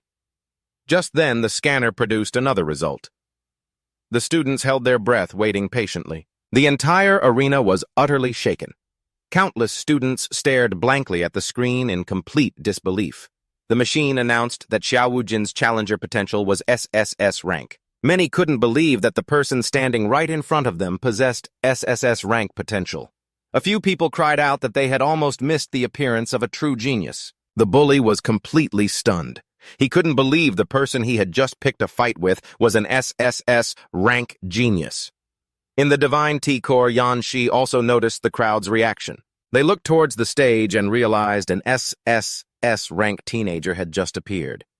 Sammo quietly remarked that the kid's aura strangely reminded her of Yan Hanshuo. Meanwhile, Xiao Wujin's hand was still on the scanner. The machine continued to scan, but something unusual happened. It couldn't detect his current challenger level. The operator looked confused as the screen repeatedly failed to display a result. Even Xiao Wujin felt a bit puzzled. This was most likely related to the levelless system, the unusual system he possessed. After a moment of hesitation, the operator explained that they would use a more precise device to test his current level. But for now, he loudly called for the crowd to send this genius teenager off with their most enthusiastic round of applause. The entire arena erupted in thunderous applause. After Xiao Wujin left the stage, the assessment continued. Another student stepped up and placed his hand on the scanner. His results showed a D-rank potential, and his current level was E-rank. Immediately after, it was the bully leader's turn. When he placed his hand on the scanner, the results revealed an A-rank potential and a current level of D-rank. The crowd whispered among themselves that reaching D-rank at the age of 15 was already very impressive, and someone with A-rank potential was definitely not to be trifled with. Another student muttered that it was just this guy's bad luck for foolishly picking a fight with someone 10,000 times stronger than him. The assessment continued as another student walked onto the stage. This time, it was a female student. While the thugs were still cheering for their boss's result, the girl calmly stepped up to take the test. Many students below felt that she looked strangely familiar. Someone in the stands suddenly recognized her. They said she was Yan Hanshuo's adopted daughter, a girl who was originally an orphan. The girl had long black hair and wore a simple school uniform. Seeing her appear here left Xiao Wujin stunned. Today was truly a day full of unexpected reunions. The girl placed her hand on the scanner. A few seconds later, the results appeared. Her current level was C rank, and her potential was determined to be SS rank. The host was shocked by this result. He couldn't believe so many high-level talents had appeared today. The crowd also gasped in amazement. Some whispered to each other that if this was really Yan Hanshuo's adopted daughter, it was as if he himself had been reborn in a different form. Others lost all their confidence, joking that they might as well pack up and go home. The host hurriedly asked everyone to remain calm and signaled for security to maintain order. Only then did the assessment continue. Yun-Chi quietly looked at the stage, carefully observing each student's result. He seemed to be waiting to see if any more S-rank talents would appear. Another student went up for the test and got an A-rank potential, but his current level was only D. Right after that, another student appeared with S-rank potential and a D-rank level. Yet another S-rank supernova. Finally, it was Kai Jun's turn. He nervously walked up. He hesitantly placed his hand on the scanner. The machine indicated his potential was S-rank, but his current level was a pathetic F-rank. To be honest, Kai Jun felt utterly conflicted. Possessing S-rank potential but still being stuck at the bottom of society at 15 years old made him feel bitter and ashamed. Many would mock people like him as just useless trash in a pretty package. When summarizing the results, the host loudly announced that 11 students had achieved A-rank potential or higher, among whom 4 had reached the S-rank potential threshold. These 15 outstanding students would have the special privilege of freely choosing any high school they wanted, along with a huge grant of up to 300,000. The instructor, Qing Gangzhui, stood on the sidelines with his arms crossed, smiling faintly with satisfaction. Getting 4 S-rank potential students was an unexpected achievement. Meanwhile, Kai Jun stood among the high-potential elites, feeling completely out of place, as if he were an outsider who didn't belong in their world at all. The host cleared his throat to prepare for the next part. He grandly invited everyone to welcome Yan Shi, the acting captain of the Divine T-Corps, to the stage to present the awards. However, before he could finish his sentence, a strange phenomenon suddenly appeared in midair. Ripples spread through the air as if space itself was being torn apart. Everyone looked up in horror. Just a few seconds later, the tier gradually widened and turned into a deep spatial portal. From the darkness of the portal, a series of giant monsters began to crawl out. The potential assessment should have had a perfect ending, but suddenly, the suffocating, murderous aura of an S-rank monster billowed over the entire arena. No one knew if this phenomenon was a random coincidence or a cruel, calculated move. One by one, massive, ferocious demon dragons squeezed out. They emerged from the portal, their bodies covered in pitch-black stone armor, their huge wings unfurled, blocking out the sun, accompanied by roars that tore through the atmosphere. Even the experienced instructors were frozen in place. Qing Gangzhui was stunned, wondering how in the world an S-rank monster had just fallen from the sky at this very moment. In a flash, extreme panic spread throughout the arena. People screamed themselves hoarse, telling each other to run. Students screamed in despair as the swarm of monsters circled and then slammed down onto the ground. Wujin immediately sensed that something was wrong with this swarm of monsters. They appeared just as the evaluation was ending. The timing was too perfect. In his heart, he wondered if their target was this very flock of promising young lambs gathered here like easy prey. The entire arena had now devolved into a bloody chaos, with students fleeing for their lives in every direction, frantically trampling over one another in a desperate struggle for survival. Suddenly, several monsters in the air were struck by a fatal blow. A razor-sharp spear tore through the sky, plunging straight into the body of a demonic dragon as the weapon flashed with a brilliant light. It then shot back to its master's hand. The attacker was instructor Than Quang Tri, who had just used the basic skill weapon recall to command the spear to obediently fly back to him. After that terrifying throw, Than Quang Tri tightened his grip on the spear, his dagger-sharp gaze fixed on the flock of dragons circling overhead. He couldn't help but grit his teeth in frustration. His beloved S-rank spear, the Crimson Dragon's golden scale, had been heavily damaged in a dungeon battle a few days ago and was currently still at the forge. The only thing in his hand now was a familiar A-rank spear, the Azure Star Ring. He immediately spun around to the other instructors and nearby challengers. He ordered them to take responsibility for holding back the remaining B-rank demonic dragons, while he would fight the S-rank leader of the pack to the death. Everyone gave a curt nod and immediately rushed into the fray. Thang Quang Trui locked his target on the largest dragon, reminding himself not to be rash. With the right strategy using an A-rank weapon, to split the skull of an S-rank monster was entirely possible. However, before he could pinpoint the demonic dragon's fatal weakness, the people from the Divine Rhino Legion suddenly began to make their move. Yanhai gave a cold signal with his eyes. Sammo immediately understood his intentions. Without a second's hesitation, she stood up and pulled from her robes a gun with a bizarre design. And then she pulled the trigger.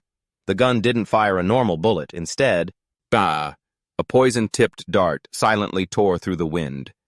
It sank deep into the back of Thang Quang Trui's neck.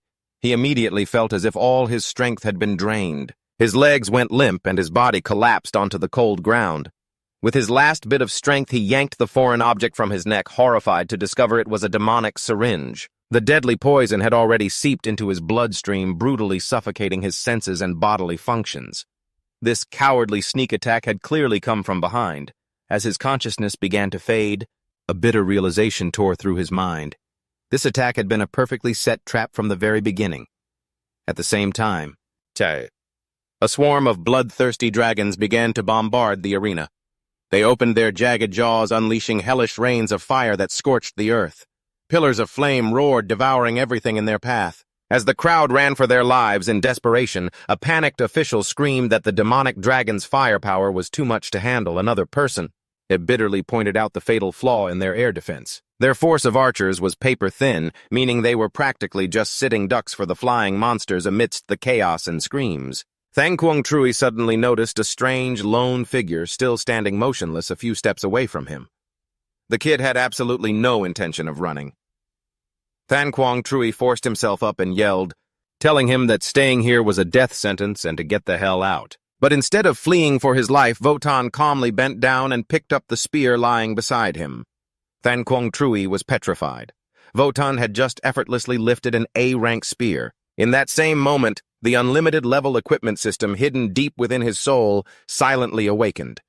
Wotan casually glanced at the cold weapon in his hand. He shrugged and told the trainer that it seemed he'd completely forgotten how to use a spear. And then, the limitless system finished its startup process. Thang Quang Trui's eyes went wide, completely frozen. Just being able to lift an A-rank divine weapon was a threshold that countless challengers could only dream of reaching after immense struggle. Yet Wotan held it as if it were as light as a feather, as though this spear was born to be in his hands. Wotan raised his sharp, cold eyes to the rampaging dragons and asked his trainer in a low voice if he could teach him a few basic moves. Around them, the entire arena was still drowning in cries and screams as the students could only run for their lives. In a hidden corner, the traitors from the Divine Rhino Legion watched intently. They put on an act, their faces showing the same utter horror as the rest of the crowd. Yanhai stared at Wotan, unable to believe his eyes. He mentally slapped himself. How could a snot-nosed kid yet possibly lift an A-rank weapon? The red-haired mercenary from the Legion snapped, hissing through his teeth. This is absolutely impossible. There has to be a catch here. Sammo added that even Hanthak at 15 years old could only use a C-rank weapon. Yet this kid was holding an A-rank spear. She wondered if that was truly possible. The red-haired guy insisted that there had to be some kind of trick involved. Meanwhile, Kai Quan was completely stunned by everything happening around him. He even started to wonder if this was the real world anymore. A nearby student said that according to the records, Hanthak first used an A-rank weapon at 59 years old. Clearly, Wotan had achieved that 44 years sooner. A nervous bully asked his boss if they had just provoked someone they absolutely should not have. Another one muttered that this level of strength couldn't be described as human anymore. It was something only a god could do. More and more students began pointing at Wotan. They remembered that he was the student with SSS-Rank potential who had just been tested. They stared at him in utter disbelief. He was clearly only 15, yet he held an A-rank weapon as if it were as light as a feather. Wotan then turned back to his trainer. He calmly asked if the trainer was going to teach him how to use the spear, or not. Quang tried to get up, his body weakened by the drug. He said that even if Wotan could lift and swing the spear without basic training, it would be nearly impossible to hit anything. Wotan replied, "Don't answer questions I didn't ask. I just want to know the technique for a charged spear thrust." Kwang Tri looked at him for a moment. There was something about this kid that made him feel he could be trusted, so he quickly explained the technique. First, shift your center of gravity to the hand holding the spear. Brace your body as if you're drawing a reverse bow. Wotan immediately adjusted his stance. Kwang Tri continued to instruct. The arm holding the spear must be bent at a 90-degree angle. The hand gripping it must be brought behind your head to maintain accuracy. The tip of the spear must be on the same line as your right line of sight. Wotan followed every instruction perfectly. He slowly drew the spear tip back while his eyes remained glued to the dragons circling above. This might be the first time he was using this skill again, but there was absolutely no room for error. Kwang Tri told him the last step was simple. Throw the spear with unshakable conviction. Wotan slowly exhaled. Then he launched the spear. The weapon shot forward like a bolt of lightning. The tip tore through the air at an incredible speed. 2 seconds later, it pierced straight through the dragon's neck. The blade sliced through the thick scales with terrifying precision. The dragon's head was severed from its body as if something had just exploded. The massive head plummeted from the sky, while its body came crashing down with a roar right after. The attack was executed with such perfect precision it was almost as if Wujin had done it countless times before. The truth about S-rank demon dragons is simple. Their fire breaths are extremely fast and powerful, but their physical bodies are not entirely indestructible. Wujin and the coach watched the colossal corpse fall from the sky. A moment later, Wujin calmly explained that to deal with a fire-breathing dragon, one only needs to target the flame conversion point on its neck. By injecting a small amount of catalyst at that spot, the dragon would be forced to self-destruct right then and there. A metal box fell to the ground nearby. Inside it was a special type of gasoline mixed with ether and other substances. When combined with the catalyst, it could create a combustion reaction that was many times more powerful. Immediately, Wujin glanced at the coach and told him that he should remember this. It was known as the secret technique of a challenger who specialized in hunting fire-breathing dragons. No one present realized the truth. The challenger who had created that technique was standing right in front of them under the guise of Xiao Wujin. The dragon's massive body fell from the air and slammed onto the ground. The entire arena was plunged into a stunned silence. Jiang Qi then recalled the time Yan Han Shou had told him to remember a skill. That person had once said that the method just used was his exclusive secret for killing fire-breathing dragons. Wait a minute. Those were the exact same words Wujin had just said. The moment he heard those words, the image of a person flashed in the coach's mind. The sentence Wujin had just uttered sounded almost identical to what Han Shou had once said. Around them, the other students were still staring in amazement. They had just witnessed Wujin take down an S-rank demon dragon with a single blow. Someone started yelling that he was a genius. Another student loudly declared that he was definitely a genius who far surpassed Yan Han Shou. One student said that he had heard of a method to counter fire-breathing dragons before. But even so, what Wujin had just done was still too extraordinary. While everyone was still discussing in disbelief, the members of the Godly Tea Legion were gathered together nearby. Sammo quietly asked what Yan Shi thought about what just happened. Her voice sounded as if she was waiting for their new captain to pass judgment. Meanwhile, the situation in the arena had not yet completely settled. A few B-rank demon dragons were still flying around. A couple of coaches and challengers were still fighting them. Some students also stepped up to help the coaches handle the remaining monsters. However, Kai Jun and another student with long blonde hair remained standing in place. He told the others that they should leave this to the coaches as it seemed like the better option. "What a bunch of show-offs," the blonde-haired girl said. Not long after Wujin helped the injured Jiang Qi up, he calmly asked if he could still stand, or if he wanted to lie down for a bit longer. The coach regained his balance and replied that he could stand. The drug he was injected with earlier seemed to have only a short-term effect, so his strength was gradually returning. As he stood there, Jiang Qi couldn't stop thinking about what Wujin had said earlier. He wondered if it was just a coincidence. Just then, the Godly Tea Legion began to advance towards them. They stopped a few steps away from Wujin and Jiang Qi. Shi even clapped his hands slowly, as if applauding Wujin's performance. He said that it was truly not in vain, that their Godly Tea Legion had come here in person. After all, they had finally met an unprecedentedly talented youth. He was clearly referring to Wu Jin. Wu Jin looked at them coldly, fury flashing in his eyes, but he still forced himself to suppress it. Sure then turned to the coach and apologized. He explained that everything that had just happened was an order from their superiors. According to him, they wanted to test the adaptability of the contestants in this competition. That was why they had arranged for the demon dragons to suddenly descend. And because of this plan, they were forced to use some tricks to prevent the coaches from interfering. Jiang Qi looked at him with great suspicion. He replied in a cold tone, "So this so-called order from your superiors included using an S-rank demon dragon to test a group of 15-year-old challengers."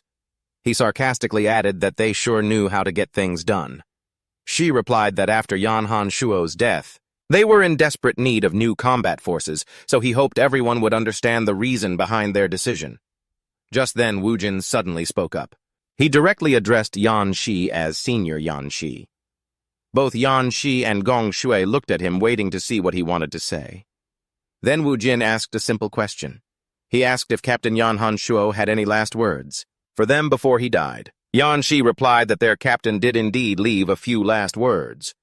SAMMO interjected, adding that time was too short back then. She started to say that the captain didn't have, but before she could finish, Yan Shi cut her off. He hurriedly said that Captain Han Shuo only told them not to feel guilty. He said the captain had told them that only by living well would they be worthy of his sacrifice. Wu Jin listened in silence. In his heart, he almost laughed. Yan Shi and the rest of the Godly Tea Legion continued. They said they had never told these words to reporters before because they couldn't bear to bring it up again. They even said that they always felt guilty towards their captain. To outsiders, it sounded very sincere, but in reality, most of them were just putting on an act. A few members of the Legion even looked tired of having to continue this charade. Wu Jin simply replied flatly that he understood. Jiang Qi quietly observed Wu Jin's reaction. Then Wu Jin added one more sentence. If that was the case, then he sincerely wished them all the best. He told them to fully enjoy the new life that Captain Han Shuo had given them. He even added that they should dare to live on. Endless stared intently at the members of the Legion. In his mind, their words carried a clear threat, but on the outside, his expression remained perfectly calm. Yan Shi simply replied that they would. Then Endless walked right past them as he left. Yan Shi spoke up again from behind him, saying that since the competition was now over, the Endless should enjoy the treatment of a moon surrounded by 1,000 stars. Endless didn't reply. In his head, he cursed them, thinking to himself, what a shameless bunch of people. Before he could even finish his thought, a crowd of students suddenly rushed towards him. They immediately surrounded him. Some asked for autographs, while others loudly cheered for him, as if he were a celebrity. Amidst the chaos, an official approached and politely invited him to follow them to a higher-level testing device for further evaluation. Not far away, a few students were still fighting the remaining dragons. One of them had complained that Endless had really stolen the show today, and for some reason it rubbed them the wrong way. Suddenly, several cars sped directly into the arena. The nearby students were all stunned to see this. The door of one car opened and a woman stepped out carrying a heavy Gatling gun. She yelled that she would only say this once. All of you get lost right now or else every single one of you will get a taste of the bullets from my Gatling gun. The man standing next to her also shouted loudly. He berated the students, telling them they were just a bunch of snot-nosed brats. This is a national competition, not some marketplace for your ridiculous fan antics. The students surrounding Endless immediately noticed the woman's weapon. They quickly dispersed and fled. Just then, an old man jumped out of another car and rushed towards Endless.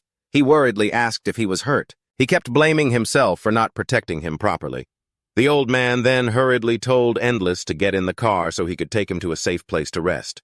This old man was one of the 4 headmasters of the 4 major high schools.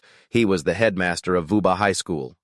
Before he could finish speaking, another old man in a brown suit suddenly kicked him aside. He angrily told him to get lost and asked who he thought he was to try and take Endless away. This man was also one of the 4 headmasters of the major high schools. He was the headmaster of Lang Ho High School. Not far away, another old man in a white suit was standing. He was the headmaster of Than Phong High School. The surrounding students were stunned, immediately recognizing them. The headmasters of the 4 major high schools had all come here in person. A student whispered that they must have heard about this teenage genius's performance, which is why they rushed here to recruit him. A few students looked at Endless with eyes full of envy. The headmaster of Langho High School spoke first. He said there was no need to beat around the bush. If Endless chose to enroll in their school, they would directly transfer $8,800,000 into his personal account. The headmaster of Thanfong High School immediately countered. He said that if Endless came to their school, they would arrange to have a complete set of A-rank equipment custom forged for him. At that moment, the headmaster of Vuba High School shouted loudly. He declared that he would go even bigger. If Endless came to Vuba High School, they would forge an S-rank weapon for him. He even promised that the weapons department would personally craft an exclusive S-rank weapon just for him. He added proudly that Vuba High School possessed the capability to craft weapons of the highest standard, something everyone surely knew. One of the other headmasters thought to himself that even as a headmaster he couldn't escape these kinds of competitive bidding situations. Another headmaster mentally calculated that the cheapest S-rank weapon on the market currently cost nearly $30 million, and yet this old geezer was casually offering one as a gift. He was clearly going all in. Just then a voice rang out from inside a black car parked nearby. The man sitting in the car said, "It seems these old men still don't get the point." The other headmasters immediately turned to look at the car, instantly recognizing the person inside. The door slowly opened and the man stepped out. He calmly said that true powerhouses would never accept cheap handouts. He pulled out a black card and held it up high. He said that for someone truly talented, the only thing of value is this: the Spacetime Gate Black Card. A universal access card valid for all ranks, all types of gates, and all privileges. This man was the head of the 4 major high schools, the headmaster of Kimchao High School. At that very moment, a small notification appeared before Endless, visible only to him. Revenge. Progress. Display 1%. Seriously, everyone. I'm speechless with this Manhwa. We're only at 1% and it's already this freaking insane. The black card had a golden dragon engraved on its face. When the headmaster flipped it over to show everyone the back, the other headmasters immediately recognized it. The expressions on their faces changed in unison. One of them even had to wipe the sweat from his brow, knowing full well that their offers couldn't possibly compete with that. Another headmaster spoke up in a serious tone. He said that from what he knew, this rankless universal black card had only ever been possessed by one challenger before. That person was Yan Han Shuo, who had passed away not long ago. None of them realized that Yan Han Shuo was actually standing right there among them at this very moment. Wu Jin carefully examined the card before speaking. He asked what the condition was. He also asked if accepting this card meant he had to enroll in their school. His question brought back a memory from when Han Shuo was still alive. In the principal's office of Jinzhou High School, the principal was also giving an identical black card to Han Shuo. The principal told him it was a congratulatory gift for becoming the first SSS-Rank challenger. He explained that this item had been specially requested from the nation and was created exclusively for him. Han Shuo stood silently in front of the desk. He took the black card, held it in his hand, and observed it carefully. After looking at it for a moment, he asked, "What are the conditions for such a valuable item?" He even guessed if the condition was to become the school's spokesperson. The principal shook his head. He said that whether Han Shuo agreed or not, the black card would still be given to him. It was a gesture of sincerity. Back in the present, the principal repeated the exact same explanation. He said that sincerity means, regardless of the outcome, the gift will still be given. This principal had a large scar across his eye. Without any hesitation, he tossed the black card towards Wu Jin, who calmly caught it with 2 fingers. The scarred principal then turned and walked towards his car. Before leaving, he told Wu Jin he didn't need to give him an answer immediately. Whenever he had thought it through, he just needed to come find him. As the car started to pull away, the other principals were clearly annoyed. One of them complained that the old man didn't even leave them a single chance. Only Jinzhou High School could request something like the black card. Someone angrily pointed out that Jinzhou High School had the nation's backing. By the time things settled down, it was already night. Most of the students had gone home, but some continued to follow Wu Jin as he had become famous overnight. Because Kai Jun came from a wealthy family, he had arrived in a private car and Wu Jin ended up riding with him. As the car moved, Wu Jin leaned back in his seat and said he was grateful to have finally shaken off the followers. Kai Jun casually waved his hand, saying it was no big deal. Then he asked Wu Jin if he was planning to go home. If so, he just needed to give the address to the driver. Wu Jin thought for a moment before answering. He said they should go to Kai Jun's house instead. Kai Jun was very surprised. Wu Jin explained that after what happened today, he stood out too much and there was always a chance someone might target him. Compared to his own house, Kai Jun's would be safer, because his father was an SS-Rank challenger. Kai Jun eagerly agreed. In fact, he looked absolutely thrilled. The once-in-a-millennium genius would actually be staying at his house. He even thought to himself that he had to take hundreds of photos as souvenirs. Wu Jin joked that after going through all that trouble to escape his followers, it turned out Kai Jun was one of them. Just then, a notification appeared in front of Wu Jin.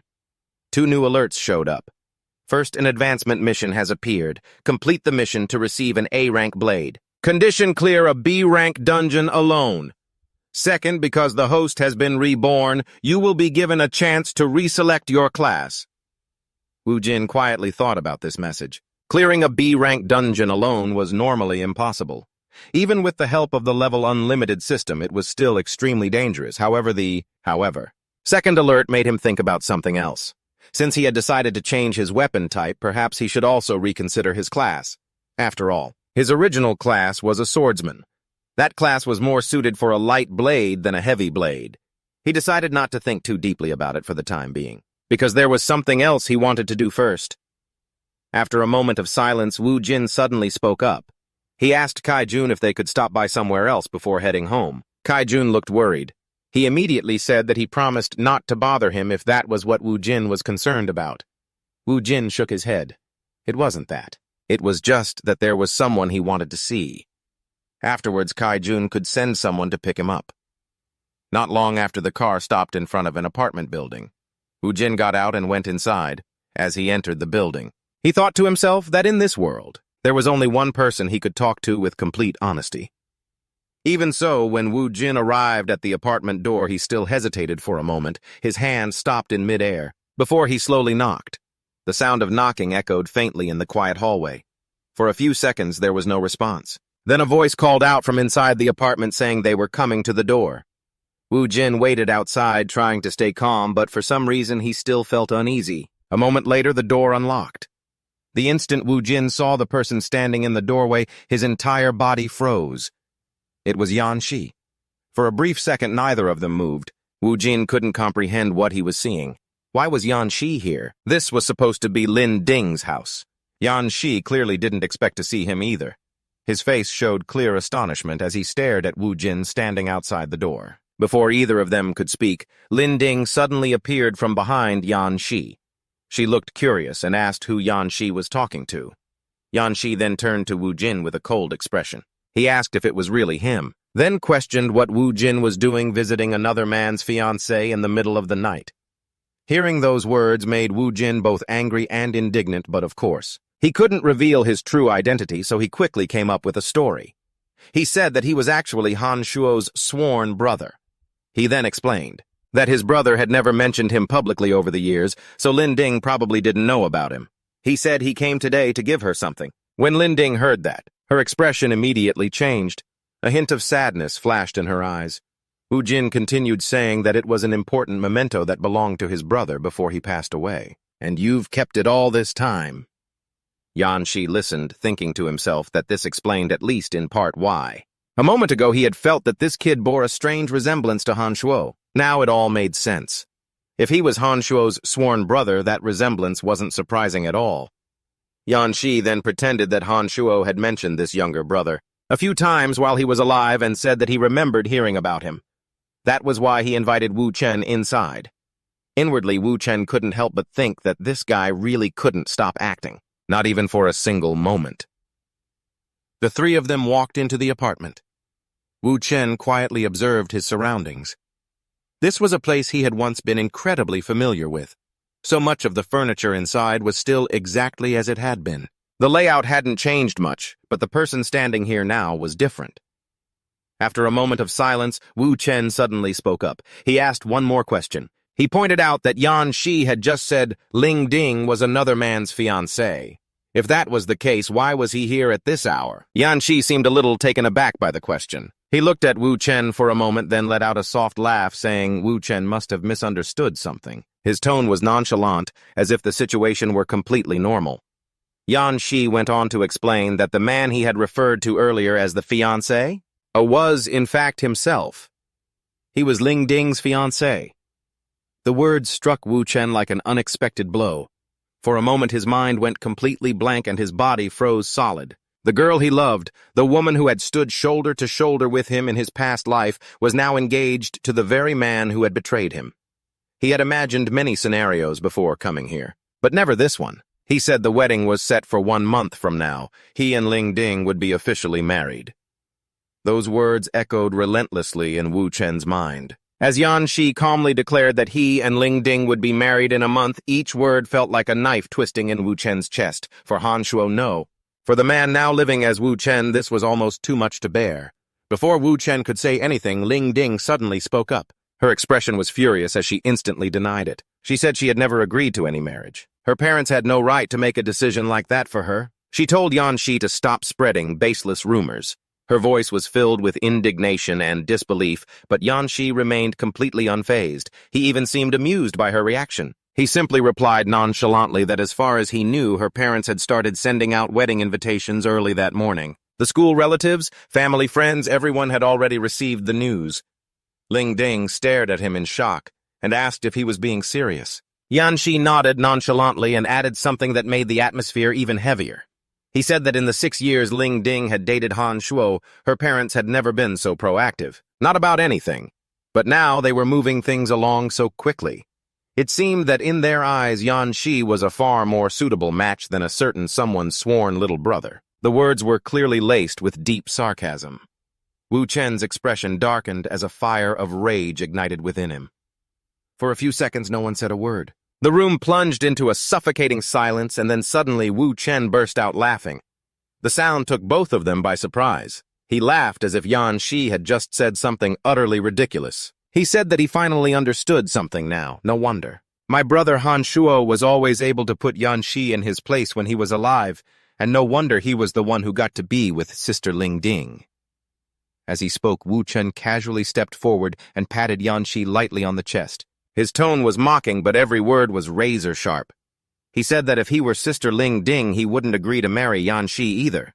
After all, every time Yan Shi opens his mouth, he has to bring her parents into it. Then Wu Chen casually leaned back on the sofa, looking completely relaxed, before adding one more thing. He said that if someone who didn't know any better were to listen to Yan Shi talk, they might think he wasn't actually trying to pursue Ling Ding. Instead, it sounds like he's trying to start a love triangle with Ling Ding and her parents. The comment instantly enraged Yan Shi, but Ling Ding was also taken aback. She stared intently at Wu Chen, unsure if he was joking or being serious. For some reason, the way he spoke felt strangely familiar. A memory suddenly flooded Ling Ding's mind. Back when Han Shuo was still alive, they had sat together in this very living room. They had even sat on this exact sofa. Back then, they had been talking about her parents, too. Han Shuo had joked that it didn't matter if he didn't get along with her parents. After all, he wasn't planning on starting a love triangle with them. The memory made Ling Ding freeze. That was why Wu Chen's words had sounded so familiar to her. She couldn't explain why. But something about this young man reminded her so strongly of Han Shuo, even though he had never once mentioned this little brother before. Yan Shi quickly cut the conversation short. He asked Wu Chen what item he had come to deliver and told him to hand it over. Wu Chen tilted his head slightly and smiled. He asked if Yan Shi was really trying to assert his dominance in front of a 15-year-old kid, and he even joked that he seemed pretty aggressive about it. Then Wu Chen slowly took out a small red box. He held it carefully in his hands, his tone growing a little more somber. He said that before his brother Han Shuo passed away, he had personally instructed him. He had to deliver this item to Sister Ling Ding and to give it to her and her alone. Model, no outsiders should be present for this. Wu Jin looked directly into Yan Shi's eyes, his gaze seeming to hold a profound message, and then he added that it was strange. He believed that Han Shuo should have brought it himself, but it seemed he had encountered some unexpected accident and didn't get the chance. Yan Shi cleared his throat. He knew exactly what Wu Jin was insinuating. Meanwhile, tears had started to stream down Ling Ding's face. She wiped them away and gently told Yan Shi he should leave. Han Shuo's keepsake was incredibly important to her, and she wanted to receive it alone. Yanxi seemed surprised by her request, but he had no reason to refuse. So he picked up his coat, and as he put it on, he left one final reminder: the wedding invitations have already been sent out. And if Ling Ding tried to change anything now, her parents wouldn't have an easy time dealing with the consequences. Hearing this, Ling Ding's stomach churned. Everything was happening too fast. She couldn't even begin to process it all. Yanxi walked out the door and left the apartment. The door closed behind him, and now only Wu Jin and Ling Ding were left in the room. Wu Jin placed the small red box on the table and then spoke calmly. He said that bastard was probably waiting for him in the hallway so he would leave through the study window. Ling Ding looked visibly surprised. How did he know about the study window? Another memory suddenly surfaced in her mind from back when Han Shuo used to visit her in secret. Once her parents had knocked on the door unexpectedly, and she had hurriedly told Han Shuo to escape through the study window, since from there he could get to the rooftop without being seen. Ling Ding looked at Wu Jin again. How could this kid know about that? Just then, Wu Jin walked to the study. He opened the window, looked out to gauge the distance to the rooftop, and before climbing out, he turned back and said one last thing: "See you again." Those simple words immediately brought tears to Ling Ding's eyes because Han Shuo used to say the exact same thing every time he left through that window. Tears welled up in the corners of her eyes. Inside the apartment, Ling Ding remained rooted in front of the open window, standing motionless for a long time. Meanwhile, on the rooftop of the apartment building, Wu Jin was sitting near the edge. From where he sat, the entire city skyline stretched out before him. He told himself that he had exactly 1 month. 1 month before the wedding. In that short amount of time, he had to find a way to discover the weaknesses of Yanxi and the others, no matter the cost. He had to stop that wedding from happening. Just as he was thinking about this, a notification suddenly appeared before his eyes. Stage 1, mission complete. New mission: obtain an A-rank blade. Condition: clear a B-rank dungeon solo. Wu Jin frowned slightly as he read the message. His original plan was different. He had intended to complete the class change mission first. That way he could choose a new profession, one that was more suited to the heavy blade style he had just decided to use. His old swordsman class was better for lighter swords, not heavy weapons. But now the situation had changed and time was no longer on his side. If he wanted to challenge Yanxi and stop the wedding, he needed to get stronger as soon as possible. There was no more time to hesitate. Wu Jin slowly reached into his pocket and took out the black card the headmaster had given him earlier. A moment later, Wu Jin put the card away and took out his phone. He dialed Kaijun's number. The call connected quickly on the other end. Kaijun immediately asked if Wu Jin wanted him to come pick him up. But Wu Jin asked about something else. He asked if Kaijun could help him find a nearby B-rank dungeon that hadn't been conquered yet. Kaijun sounded a little confused but started searching right away. A moment later, he found one. He then asked what Wu Jin was planning to do. Wu Jin didn't hesitate to answer. He calmly said he was going to challenge the dungeon alone. A solo run. As he said those words, he was still clutching the black card in his hand. Meanwhile, outside the apartment building, Kaijun's driver was still waiting. The night air was getting colder and he was shivering. He wondered why the kid hadn't come down yet. Then he muttered to himself, "Surely that kid isn't planning to stay on the rooftop all night, is he?" This was the first time our protagonist had entered a B-rank dungeon alone in all these years. The moment he stepped inside, the place looked exactly like a desolate city. Broken chunks of concrete covered the ground everywhere. Buildings had either collapsed or were half destroyed, and piles of rubble blocked the paths. Dust hung in the cold air, and everything looked gray and lifeless.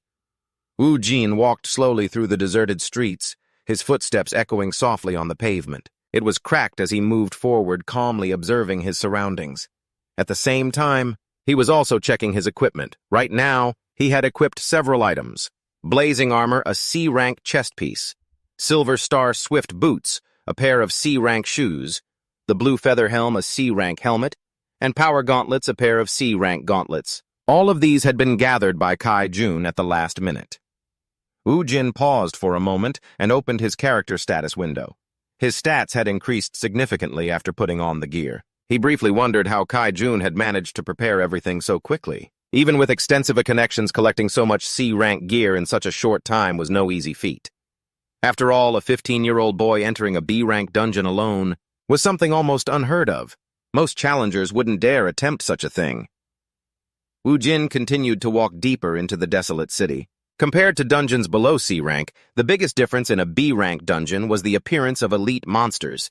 These monsters could appear randomly among regular mobs, and sometimes they appeared without any warning, making the situation much more dangerous if they weren't dealt with properly. They can be more annoying than the final boss of an endless instance. Wu Jin continued on his way. As he scanned the empty streets, he silently wondered what kind of instance this was.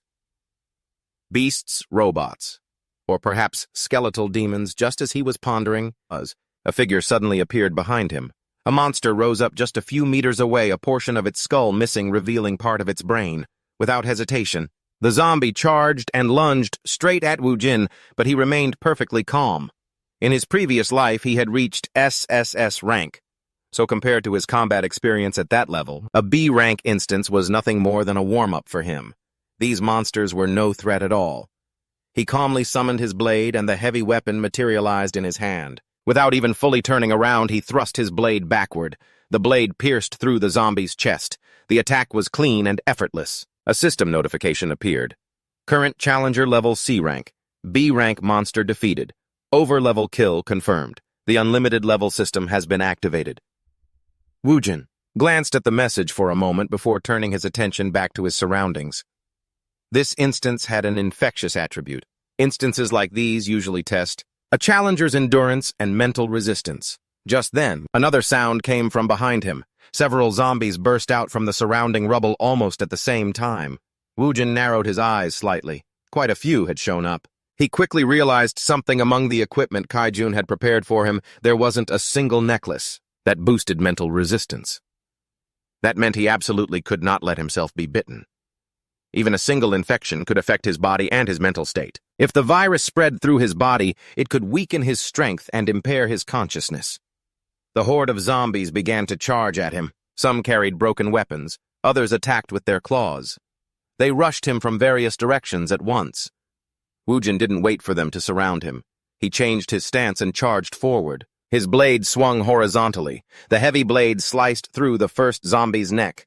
Before the corpse could even fall, Wu Jin took another step, another slash. The blade cut across at another zombie's chest, splitting it open.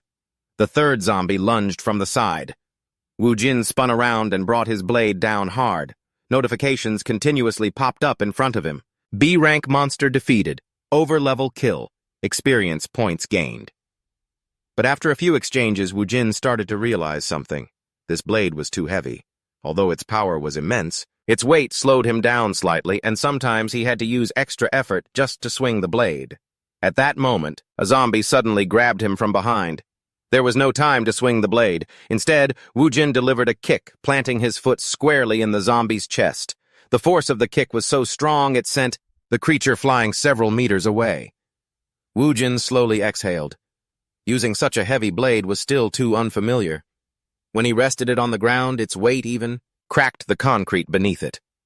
But there was no turning back. More and more zombies were appearing from all directions. So Wu Jin made a split-second decision. He threw the blade forward with all his might. The heavy weapon spun through the air, like a giant saw slamming into a zombie and knocking it down instantly. He then activated a common skill, weapon recall. The blade flashed and flew straight back into his hand, but the number of zombies just kept increasing. It was as if for every one he killed, 2 more would spawn. Wu Jin let out a tired sigh. His patience was wearing thin. A faint purple aura slowly began to emanate from his body. He lifted his blade again. Blue and purple energy started to converge along the blade. Then he swung it. A massive wave of blade energy shot forward like a lightning bolt. The attack tore through a whole line of zombies, all at once. Their bodies were instantly severed. Blood splattered across the desolate street as dozens of zombies collapsed simultaneously.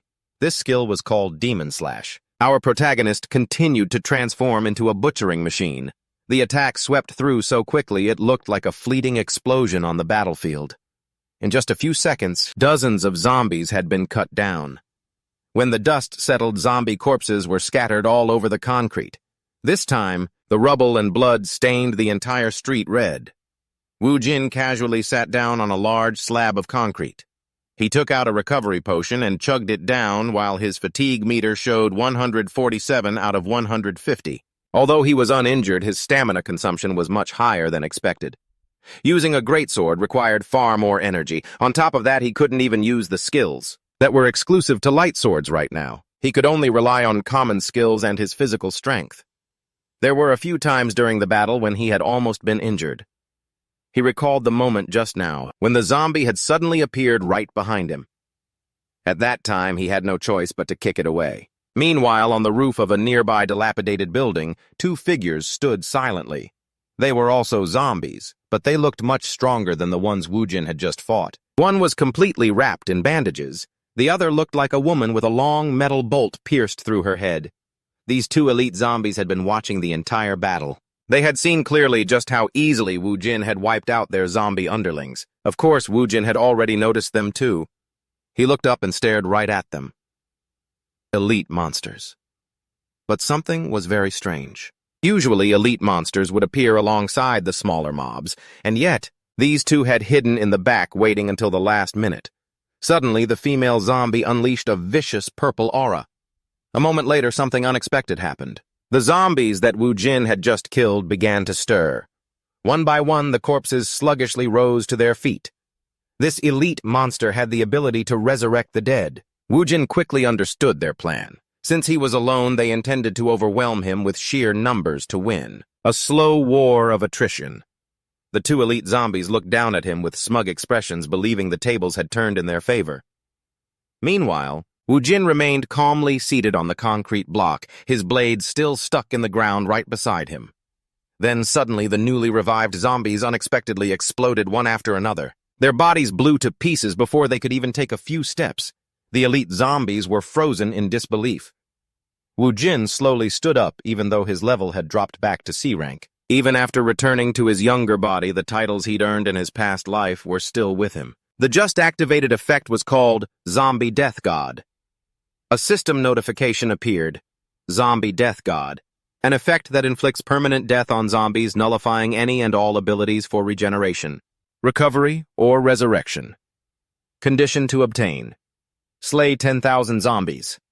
Wotan let out a taunt at the two monsters, saying this was a title he'd earned years ago. When he was 18, he spent months on end grinding the zombie dungeon to level up as fast as possible. Their parents, grandparents, aunts, and uncles probably all died by his hand. Who knew? Our protagonist added that during that time he had killed so many zombies that to him they were nothing more than walking experience points. Both elite monsters were completely enraged. They immediately charged toward him. A system notification appeared. Elite monster has gone berserk. Attack power increased by 30. While the percent by defense power decreased by 30%. Wotan calmly took a defensive stance, as everything was going exactly as planned. If he timed it right, he could finish them off in mid-air. But just as he prepared to strike, the ground suddenly began to shake violently. A deep, dull rumble echoed throughout the ruined city as chunks of concrete and stone began to crumble from the surrounding buildings. Wotan looked around, slightly confused. Even the elite zombies stopped in their tracks and glanced into the distance. And then something enormous appeared. A giant zombie was lumbering toward them from the far end of the desolate city. The creature was as tall as several buildings combined, with massive spikes driven deep into its head. Its abdomen was split open, revealing a squirming mass of bones inside. Every one of its footsteps made the very ground tremble. Then a series of system notifications appeared all at once. Warning: the boss has been enraged. The challenger's actions have triggered an early appearance. Rewards increased by 200%. Wotan looked up at the giant zombie boss. For the first time since entering the dungeon, his expression finally turned a bit more serious. The situation had obviously just gotten a lot more complicated. The giant began to search for him. The absolute worst thing about soloing a dungeon is having to fight multiple enemies at once. It makes you completely lose any advantage you have from your stats. He had a speed advantage over the female zombie, but was at a disadvantage in attack power against the giant and in health points against the male zombie. While trying to escape the monster, Wotan reminded himself not to panic. The boss was moving very slowly. He began to calculate his next steps. First, he had to maintain distance from the boss, then wait for the others to catch up so he could take them out. But when he glanced back, that wasn't what was happening. The elite zombies had stayed behind. Then something started emerging from the giant's mouth. A concrete pillar. Where the hell did that come from? And with a great roar, it spat the concrete block straight toward Wotan. The massive slab flew through the air like a missile. Seeing it hurtling toward him, Wotan instantly dodged to the side. The moment the slab slammed into the building behind him, a deafening crash echoed throughout the desolate city. The impact was so powerful that the building's entire wall exploded into shattered concrete and large debris. The building itself cracked and partially collapsed from the force. On the other side of the battlefield, the bandaged zombie spoke in a strange language. Though he couldn't understand the words, the meaning was perfectly clear. It was asking if the slab had crushed Wotan. The two elite zombies began to walk toward the thick cloud of dust, but they failed to notice one thing. Wotan was already on the move, using the dust cloud for cover. He silently dashed forward. The moment he saw an opening, he attacked without hesitation. His war glaive swung in a wide arc, the blade slicing clean through the bandaged zombie's arm. Its hand dropped to the ground. Just then, the female zombie leaped back. The bandaged zombie staggered backward. The female zombie quickly moved to shield him, speaking again in that strange language. She was clearly asking if he was all right. The bandaged zombie nodded, replying that the attack had been a close call. Then something terrifying happened. The severed arm began to grow back. Flesh slowly reformed until the hand was completely restored. Wotan narrowed his eyes. Just as he'd predicted, the bandaged zombie was a regeneration-type elite monster. His original plan was to take its head off with a single strike, but the war glaive he was using was heavier than his usual weapon. That tiny delay gave the zombie just enough time to react. The perfect ambush had gone to waste. Wotan and the two elite zombies faced off, all of them shifting into a combat stance. At that moment, the boss zombie let out a roar. A ferocious roar shook the entire desolate city. It was clearly hunting for Wotan. A moment later, the colossal creature had drawn closer, now only a few meters away. Another system notification appeared. Boss monster enraged. Attack power increased by 30%. Defense power decreased by 30%. Wotan quickly analyzed the situation. The boss was the most immediate threat. If he could take it out first, the rest of the fight would be much easier. Without wasting a second, he charged straight ahead, his body shot forward at top speed, sliding between the giant's legs and ducking right under its massive frame. He quickly closed in on the boss from behind. A system prompt appeared before his eyes. Weakness detected. Attacking this area will inflict 300% defense-piercing damage. Wotan raised his glaive and prepared to bring it down, but before the blade could make contact, the female zombie suddenly lunged forward, her weapon crashing against Wotan's glaive. The impact brought his attack to a dead stop. She had deliberately taken the blow to protect the boss. Even though the zombie boss was facing away, it still sensed the attack from behind. The boss instantly grew even more frantic, its giant hand slamming down hard. Its massive palm crashed down onto the ground with terrifying force. The shockwave shook the entire area, shattering the concrete and splitting the earth. Fortunately, both Wotan and the female zombie jumped, back at the last second. But just as Wotan regained his balance, the bandaged zombie suddenly appeared behind him. Before Wotan could react, the zombie grabbed his arm and bit down hard. Its rotting teeth sank deep into his flesh. Wotan immediately swung back to counter, but he felt something was wrong. His body suddenly felt incredibly heavy. A warning notification appeared. Infection detected. HP decreasing by 36 per second. Speed decreased. Attack power decreased. The infection was already starting to spread. Wotan's expression grew grim. The elite zombies quickly realized what had happened, seeing that the tables had turned. They began to taunt him in their grotesque language. At the same time, a colossal shadow suddenly fell over Endless. The boss zombie had lifted its massive foot. It stomped down with such terrifying force that the ground exploded on impact. A huge crater even formed right where its foot landed. Luckily, Endless managed to leap away, narrowly avoiding being crushed. By now, the situation had become extremely dangerous. His body was weakening from the infection. Meanwhile, the boss was relentless in its attacks, and the elite zombies were still in hot pursuit. His only option now was to run. Endless spun around and dashed through the rubble. He needed time to come up with another plan, but he hadn't gotten far when that she-zombie suddenly appeared, blocking his way and taunting him once more. Clearly, she was confident he couldn't escape. Endless immediately threw a punch, but the she-zombie's reflexes were faster. In the next second, her blade flashed. One of Endless's arms was sliced clean off. Excruciating pain shot through him instantly. The two elite zombies now stood towering before him, both staring down at him. It was as if the battle was already decided. Endless's mind was reeling. This was just a B-rank dungeon. For someone who had reached the SSS-Rank threshold, this should have been a piece of cake. But of course, the zombie virus infection had weakened him far too much. Before he could even move, a giant hand suddenly clenched around him. The boss zombie had caught him. Its grip was terrifyingly strong, and it slowly lifted him towards its mouth. Dozens of enormous fangs filled its hideous maw, and without hesitation, the boss shoved him inside. Endless fell onto the monster's gigantic tongue. The stench was disgusting.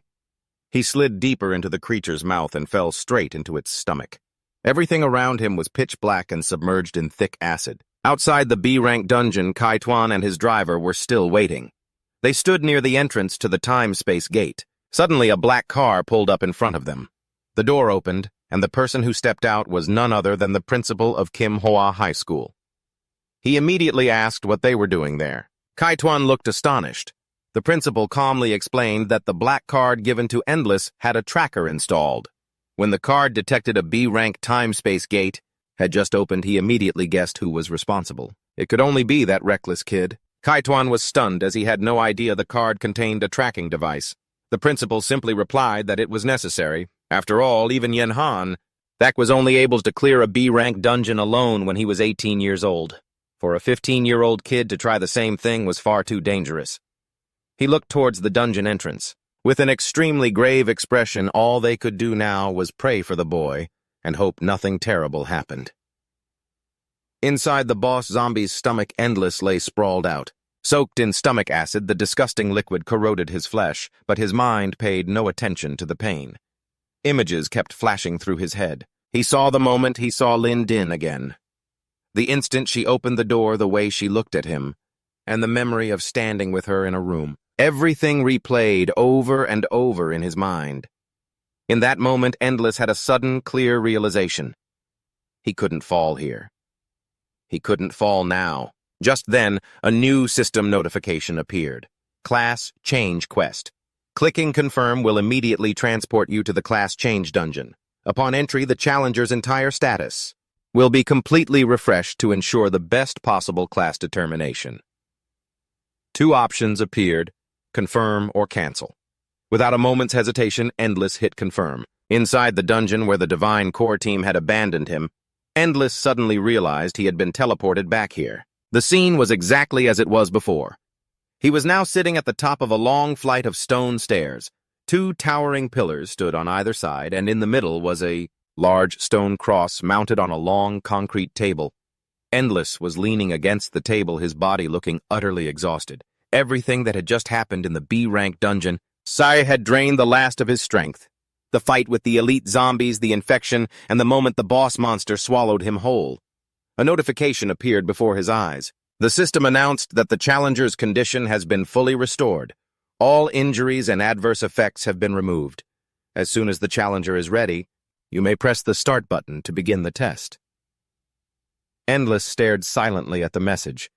Then memories of the last battle flooded his mind. He remembered the moment the she-zombie parried his attack, the moment the bandaged zombie suddenly appeared behind him, and the sharp pain as its teeth sank into his arm. He let out a slow breath. The class change quest was a very special type of quest, and it normally couldn't be activated just anywhere or at any time. The system had to transport the challenger to a special test area. Because the system had restored his condition, even his severed arm had grown back. He slowly raised his hand and looked at it. His arm looked completely normal again. He knew he had just narrowly escaped death. After resting for a moment, Endless slowly stood up. A thought crossed his mind. After completing this class change quest, there was a high probability he'd be thrown right back into the B-rank dungeon.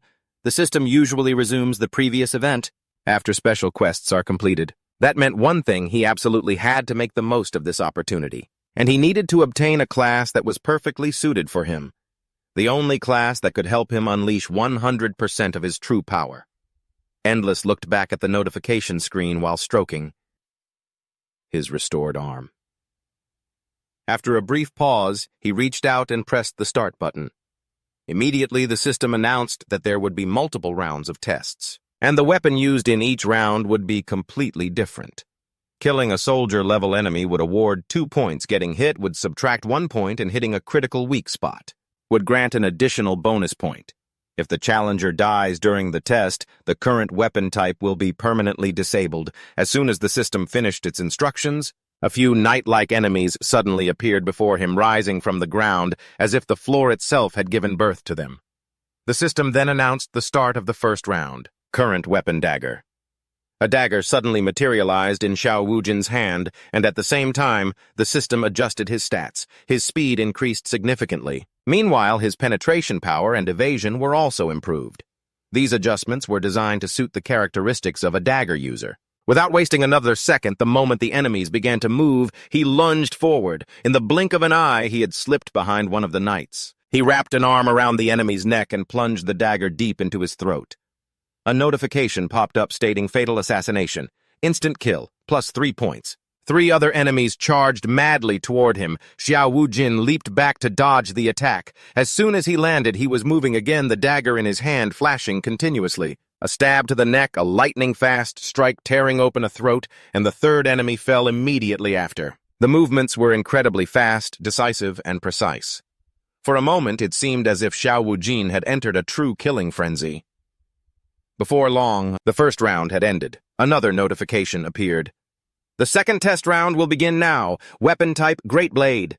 A heavy Great Blade appeared right in front of him. Xiao Wujin immediately gripped it. Once again, the system adjusted his stats.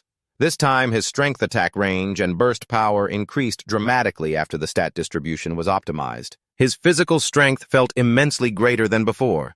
Xiao Wujin suddenly realized that if he'd had even half this strength back in the B-rank dungeon, the battle with the zombies wouldn't have been nearly as difficult. Just then, something strange happened.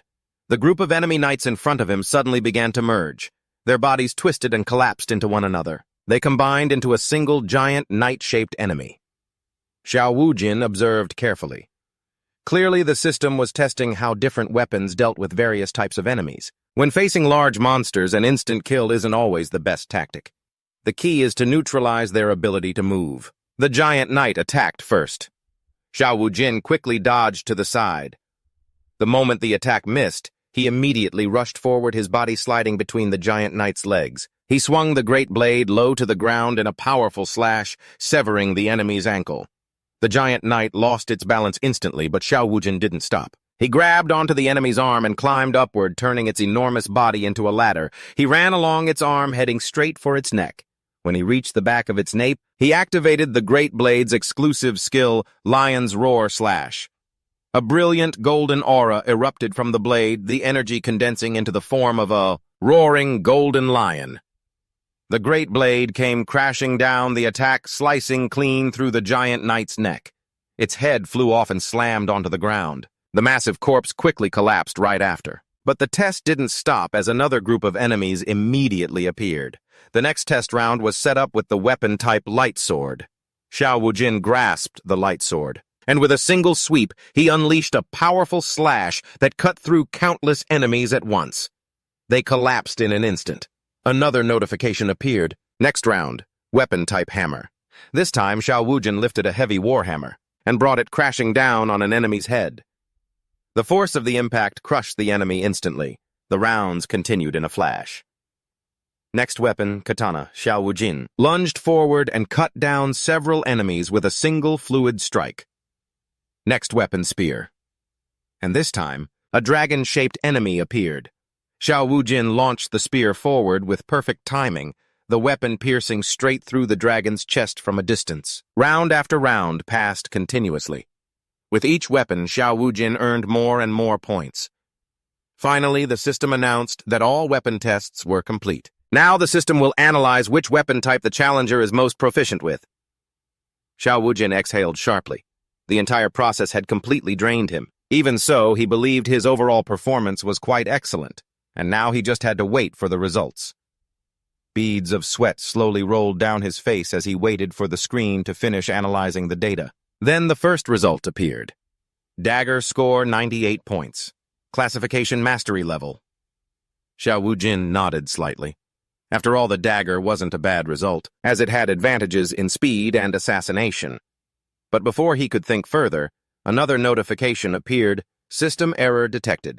The system announced that the challenger's score with the Great Blade was also 98 points. Xiao Wujin blinked in astonishment. More notifications suddenly appeared in succession. The system has detected that the challenger has passed all weapon training trials. Xiao Wujin frowned as this result only made things more complicated. Even if he was proficient with every type of weapon, he could still only choose one class. He stared at the notification, unsure of how the system would decide. Then a new message appeared. Because the challenger's performance in all data categories has reached an excellent level, the system will make a special exception. The challenger will receive a class, a special exclusive one. The name of the class appeared on the screen, Weapon Master. This class allows the challenger to possess multiple classes at once, master multiple weapon types, and freely switch between them inside a dungeon. On the screen appeared the image of a hooded figure holding several cards in their hand. Xiao Wujin was truly surprised. He had never heard of this class before, not even in his past life. It seemed the system had created a completely exclusive class, just for him. Xiao Wujin stared at it carefully. This means, no matter what kind of monster or dungeon he encounters, he can easily switch classes to gain the upper hand. The system continued to explain a novice weapon master is initially limited to 2 classes. To increase the number of classes, the challenger must eliminate other challengers. Doing so will allow him to directly inherit their classes. Xiao Wujin raised an eyebrow when he saw that rule. Then a smirk slowly spread across his face. That condition was perfectly suited for him. But the surprises didn't stop there. Before teleporting back to the B-rank dungeon, the challenger will be allowed to temporarily experience the full power of this exclusive class. For a short period, the challenger will enter a weapon master state with all weapons and functions unlocked. Then another small message appeared. Your current revenge progress is 3.8%. Meanwhile, outside the enemy's stomach, everything felt strangely silent. The air was suffocating, just like the calm before a storm. Anyone perceptive knew that this kind of silence was never a good omen. The bandaged zombie began to feel uneasy. It didn't understand why the zombie army hadn't revived yet, especially when the challenger should have already been dead. Something wasn't right, and it was making the creature restless. It kept glancing around as if afraid something would suddenly break, and then all of a sudden, the big boss's stomach right at the giant scar began to glow. The light grew brighter and brighter, pulsing steadily as if something inside was waking up. This was completely abnormal, and it looked like something was about to burst out at any moment. The entire situation was incredibly tense, like a bomb waiting to explode. The 2 elite zombies immediately noticed the strange light. Along with the low, rumbling sound coming from the boss's stomach, they went on high alert, instantly their bodies tensing, ready to react. They had no idea what was happening, but they knew it was nothing good whatever was inside there. It definitely shouldn't have survived. Meanwhile, at Ling Ding's apartment, she sat quietly on the sofa holding the box that Endless had given her. She stared at it without blinking. Deep down, she had an inkling of what was inside. Even though Endless was the one who delivered it, she knew the real giver was Han Shuo. She hesitated for a moment. Her chest tightened at the thought. A part of her didn't want to open it, afraid of the meaning behind it, but the other part couldn't resist. It seemed that no matter what, she had to know the truth. When she finally gathered enough courage to open the box, her eyes widened in shock the moment she saw what was inside. Memories immediately came flooding back, pulling her into the past, taking her back to the day Han Shuo first gave her this gem in this very room. That day, she had asked him why he was giving her such a thing. Han Shuo just smiled and said she was always worried he would die in a dungeon. He explained that this gem was linked to his life, and whenever she felt anxious, she could open it to check. He told her that if the gem was still glowing, it meant he was still alive and safe. That no matter where he was, as long as that light was shining, he hadn't perished. But Ling Ding had pushed it back to him, telling him she didn't want to accept it, because she knew herself too well. If she kept it, she would open it and check it all the time, and that would only make her more anxious. In the end, Han Shuo had no choice but to put it away. Back in the present, Ling Ding picked up the gem with trembling hands, her emotions surging violently. As tears began to stream down her cheeks, the gem was glowing. That could only mean one thing. Somewhere out there, Han Shuo was still alive. Back in the B-rank dungeon, everything had exploded into chaos. Endless suddenly burst out of the enemy's stomach, launching himself out with incredible speed and power. The impact was so strong, it tore open the boss's abdomen, sending flesh, blood, and energy flying everywhere. The scene was brutal, gory, and completely unexpected. If the boss could feel pain, it must have been the worst stomachache of its life. The 3 enemies were completely stunned. They couldn't believe what they were seeing. This guy had clearly been poisoned and swallowed, yet here he was standing tall, alive and kicking, as if nothing had happened. As soon as Endless landed, the two elite zombies immediately took a defensive stance, their bodies tensed and ready for battle. In contrast, Endless looked incredibly calm, almost to the point of being nonchalant. He casually mocked their horrified expressions, seeming to enjoy their reactions. And to be honest, who wouldn't be shocked? Anyone in their position would have been certain he was dead, but he had returned as if it were nothing, completely unscathed and ready for round 2.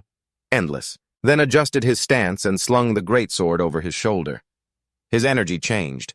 It was clear he was getting serious. The real game was just beginning. His power was now focused entirely on maximum speed. The female zombie looked visibly irritated, wondering how this kid suddenly got a greatsword. And how was he able to switch weapons so easily? It was all so absurd, and that just made her even more furious.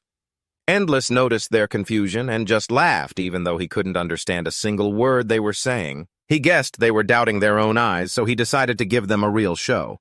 He switched between weapons smoothly. It was clear he had completely mastered every type of weapon. With a confident smirk, he even taunted them, saying this wasn't even the best part. He was burning with fighting spirit and thoroughly enjoying this battle. He switched to the dagger assassin class and dashed forward without a moment's delay. In the blink of an eye, he had circled around behind the female zombie. A notification suddenly appeared. Tip: approach the target's weak spot. The attack will deal up to 300% armor-piercing damage. Endless didn't hesitate. He slashed at her, aiming for a critical point, but just as the blade was about to connect, the bandaged zombie lunged in to block the blow. In return, both of its hands were severed, but the horrifying thing was those hands immediately began to regenerate. Endless didn't even bother to blink. The moment the hands grew back, he cut them off again over and over. "Let's see which is faster," Endless said. "Your regeneration or my slashes." He attacked relentlessly, his movements becoming faster and more ferocious, one slash after another. He didn't give the bandaged zombie a single second to recover.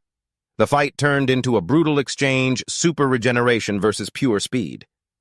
In the end, the bandaged zombie couldn't keep up. Infinity had entered a true berserker rage. It was a bloodbath, with slashes tearing through the air faster than the blink of an eye. The female zombie stood frozen in horror. As she watched her comrades get diced into 100 pieces, Infinity activated his demonic dagger dance skill before she could even react. His eyes blazed and his speed exploded. He charged at her again, unleashing a relentless barrage of attacks from every angle. His blades moved like a storm, forcing her to constantly parry, but she knew she couldn't hold on like this forever. Thinking fast, she decided to create some distance. Since daggers have a short range, backing away would give her a better chance of survival. She launched herself into the air. She tried to escape and reposition herself closer to the creature, but Infinity had already read her move. The moment she widened the gap, he instantly switched weapons. This time he switched to his marksman bow. Maximizing both attack power and accuracy, he drew the bowstring and took aim without a shred of hesitation. Then, with a cold release, he fired. The arrow tore through the air at an unbelievable speed and pierced straight through her chest from behind. She collapsed to the ground, her body spent, still struggling to comprehend what the hell had just happened. Her eyes filled with confusion and fear. She still couldn't fathom how he could just switch weapons at will like that. Infinity switched weapons one final time, transforming into the Grim Reaper, his execution power at its peak. Gripping a terrifying massive scythe, he slowly walked towards her. Every heavy step carried the weight of a final verdict. And for the female zombie, this was the end.